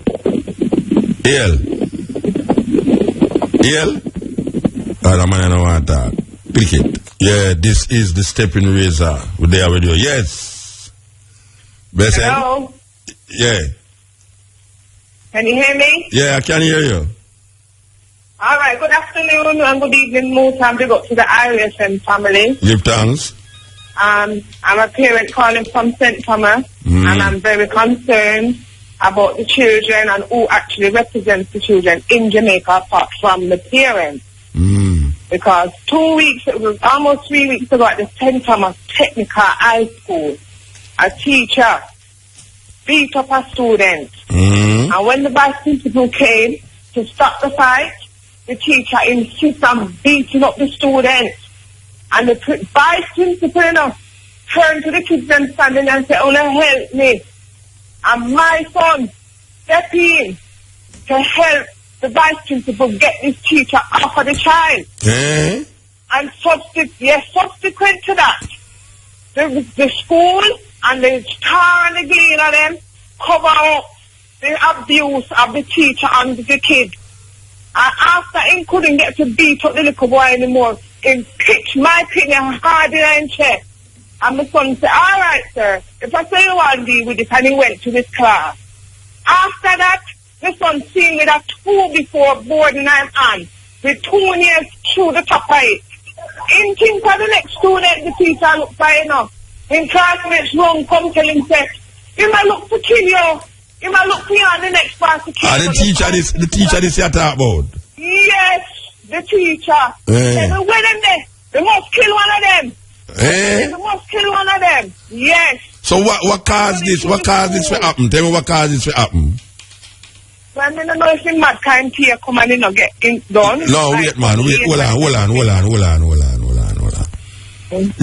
You make your youth get involved in something, right? No, I was asked, he was assisting the vice principal. You have complete, utter respect for him, respecting vice principal. Yeah, so may I ask you now, in the first instance, what caused the teacher and the first student for in altercation? Because devotion finished, and the boy got to toilet, and I come back to him back, and his way coming back, children are piling out of devotion. So this teacher now say, in violate and into go down a principal office, and they must say, in one guy in class time don't do nothing. And saying tug at the boy, till he end up straight up to him. The boy retaliate. Inside and rich. So the youth start to retaliate.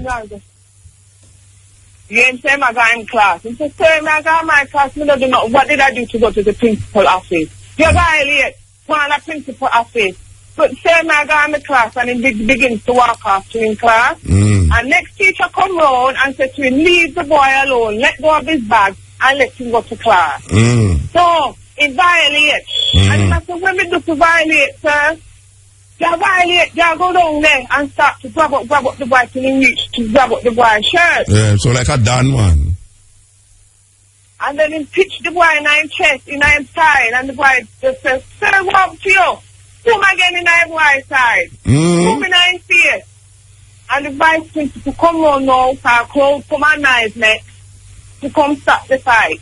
I No, but you know, tell me where the boy had to mean while him a get this lick, you know. Where am I do? Him did I lick back the teacher? Where am I do? Go for with the teacher, yeah, man. Him go up the teacher, because the teacher hold him up to him throat and him can't breathe. So you have to hold on from the teacher now to get some release in our ear passes that make ear go down in our lungs. So then that's go for with the teacher and I try to defend himself. So he must swing the teacher as well as the teacher fire lick on him. Yeah. So I now go stand up there and so you not call the police? Call the police? Yeah. No, you never call the police. No, reach to the police. No, the school did call the police because they couldn't get him to calm down. They couldn't get the teacher to let go of the stick, and they couldn't get him to calm down. So your youth coming out now? Your youth coming out now and start to scuffle with the teacher? No, my youth no come in, come stand between the teacher and the pupil because the vice principal can't get the teacher to stop eating. Yeah. And then the teacher go for a piece of board. Yes, after I pitch my boy and I check my go for board now and say I go come back now, come do them when you really want to do them. And then the school now have to send over my boy and the next boy because they can't calm down the teacher. When the police then get there, the police have to carry this teacher in the office to calm him down. You understand? Yes. So what is the outcome of it now? What is the outcome of it now? The school cover up the whole thing and turn it in a gang war. So gang teacher and beat him up all over. So the principal never did that when it happened? Yes, she was there and she said she teamed with the stick and telling him to put down the stick and he wouldn't listen. So she now give evidence in relationship to that the teacher did not behave inappropriately? No. Nothing like that. Them trying to hide the part with this stick. Yeah. And really what happened, them a cover the part they over and I tell you, say, we forget say nothing never really. So which part of school, which part of the school there? Where's school name? St. Thomas Technical, look for go and go up. Okay, St. Thomas Technical, that's what happened. Yes. We have to go find out what. We have to go find out what go on this one. Yeah. My son. Yeah. He's been 2 years in the school. Yeah. Clean record, never been in trouble, never had a fight, never be subordinate to teacher. Yeah, and this happened now. Always I think about him in student, then him come home and complain to mummy the park program, pity them now get food like me. Have to wait and if no food no left I then get with cup soup and that no fear. It is a justice pitting into things, you know what going on in our world. Alright, you know what we're gonna do? We're gonna try to find out more details about this thing and check the school, yes, we need to make sure so the people them know that school is for the children. Yes. The children have a voice. Okay. Things happen to them. Yes. They can't just sweep them under the carpet like they nobody and nothing. I agree with you. All right, we're gonna check it out. We're gonna check it out, yeah? Okay. All right, give thanks. Yes, we have to check that out, definitely. Yes, Steppn. Yeah. All right, then I answer. Next call. Yeah. Hello? Yes. Good evening, Muta. Good evening. Boy, you done $100 credit a while ago for advertisement for me. I whole with you and me did a whole and couldn't get you. Yeah, well, me can't help that. Well, blessed me brother, because them say when you want good, you know have to run. Yeah. That if you have whole heap of mucus in your body. I like that. Yeah. Well, pertaining to the marijuana and the man that attend the marijuana party, them say ass never too good to carry them grass. So every man have to just carry them portion when them a go. Oh, you mean the man at the party? Seeing. Okay, all right. Yeah, but every man carry them little portion. But you know, you see, if you as a host, if you use a host, you know, expect all of your thing them to carry them own Appleton. And all of them to carry them own beer, and all of them to carry them own wine. Well, so you know, they have you some party like that. We know you have party where people carry them things, but when I say, in the case where the party is not a party like a basket party where you tell the guests them to carry them own thing. What happens when the guests them, when the host is providing the things, the liquor and the smoke and all these things? Yes, well, him have to go avoid providing and make every man, it's more legal when every man carry them one, because they not go and carry more than we, then what they're supposed to carry. All right, sir. All right. Yeah. Anyway, Muta, when we want to ask you, my brother, why it's so hard for a young artist get bus in Jamaica? Because so much bus step on the road, it create a congestion. No, me a musician, me a singer in a Muta. I pay conscious me deal with, you know. And me can't, me I try to make the man him listen to him song. Me can't get this me music and play. Yeah, so where you name? Pupa Mashi, man. What? Pupa Mashi. Pupa Mashi? Yeah. That name does sound like Moon want to play need I know. What kind of name that? Pupa Mashi. No judge the book by cover, man. Read no, me not see no book. And the book me not see no book. But then all you not send me on a CD.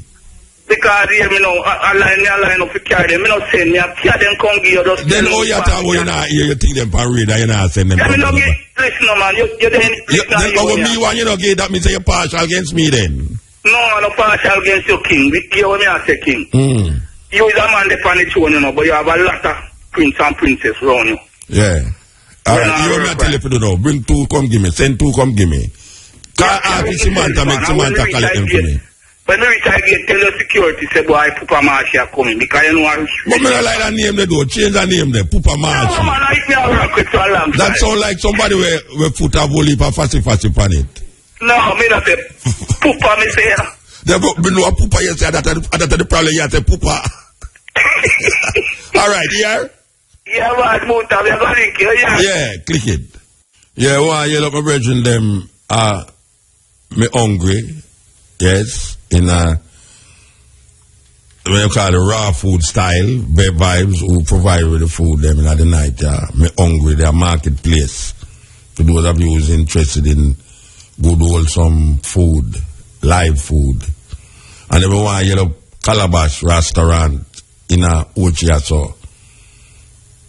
A long time I don't see my brethren, I don't know where I'm there. I want to see him. Anyway, we want to Calabash restaurant. So we give thanks to the moment and the time and the energy. You know, we could take this last call, so.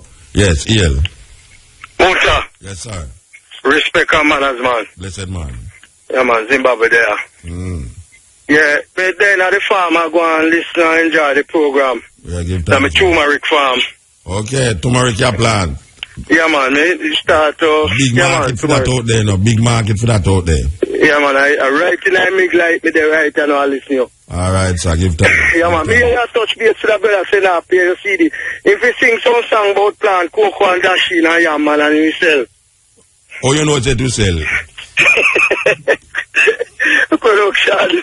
Good production. If you sing some song about cock up, jack up, lock up, tack up, and it will sell, it will get popular. Tuna, tell a Jamaica again, you know, it's just hype up. For real. So, if him sing up some tune about cock up, jack up, lock up, tack up, it may get a little bus, or even a minivan.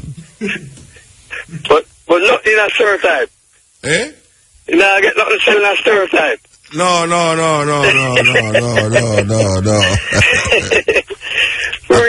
Jack up and wind up your body, the girl and wind up your body. We don't know how much more body can wind up on TV as well now. May I tell you? It frustrates me. Real. Yes. Yeah, man. Somebody I go and kick back. Alright, so when the turmeric ready, you know, you have dry it and mill it and make powder, turmeric powder with it, you know. Yeah, I plan to do some. You have a market for it? Yes, the raw materials. But I want to do some processing for myself. Yeah, you have to go in the agro industry too. Agro industry. And that's the lick, you know. You understand? Real. Alright, yeah, man. I try to get a market out of Europe. Out of Europe? Big thing that. Big. So that's how much you can plant? 1 hectare me have so far. You're serious? A pure turmeric? Yeah, pure turmeric. Scrams. Alright, sir. Yeah, man. You soon see me on the website with it full up, man. So make get in touch with you and make you know what I want. Yeah, man. Give thanks, yeah? Yes, Muta. Yes. The man say I want that turmeric. A big thing that turmeric. Go on the internet, go see that, man. I can't educate you about everything and so that's that. Go figure out that T-U-M-E-R-I-C, turmeric. So here we are saying now, give thanks to the moment, give thanks to the time, give thanks to the energy. We really feel good for no, so you stay with me. We want yellow. We want yellow. Sure. What is this man here, Rasta? We want yellow Samantha and we want yellow Keshima who feed you some information, give thanks. We want yellow Brian to down beside me, we want to tell him everything and him have the computer in front of him. And all him do, I watch girls and cock up, jack up, walk up, tack up on it. We before him go get some education about it. And him see get the turmeric and now read about what is turmeric. That's something I tell you. Why you look the news people them sit down inside and say frighten me. And the program not ready for done yet. And them come out go on like say the program supposed to done. So why you look the news people them. We give thanks. We gone, you know, with them music here.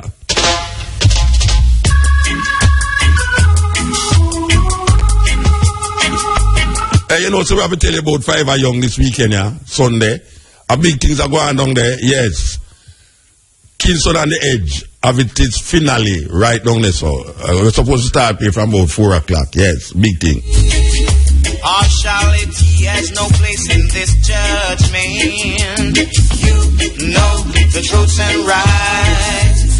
Teach it to the children what they should know.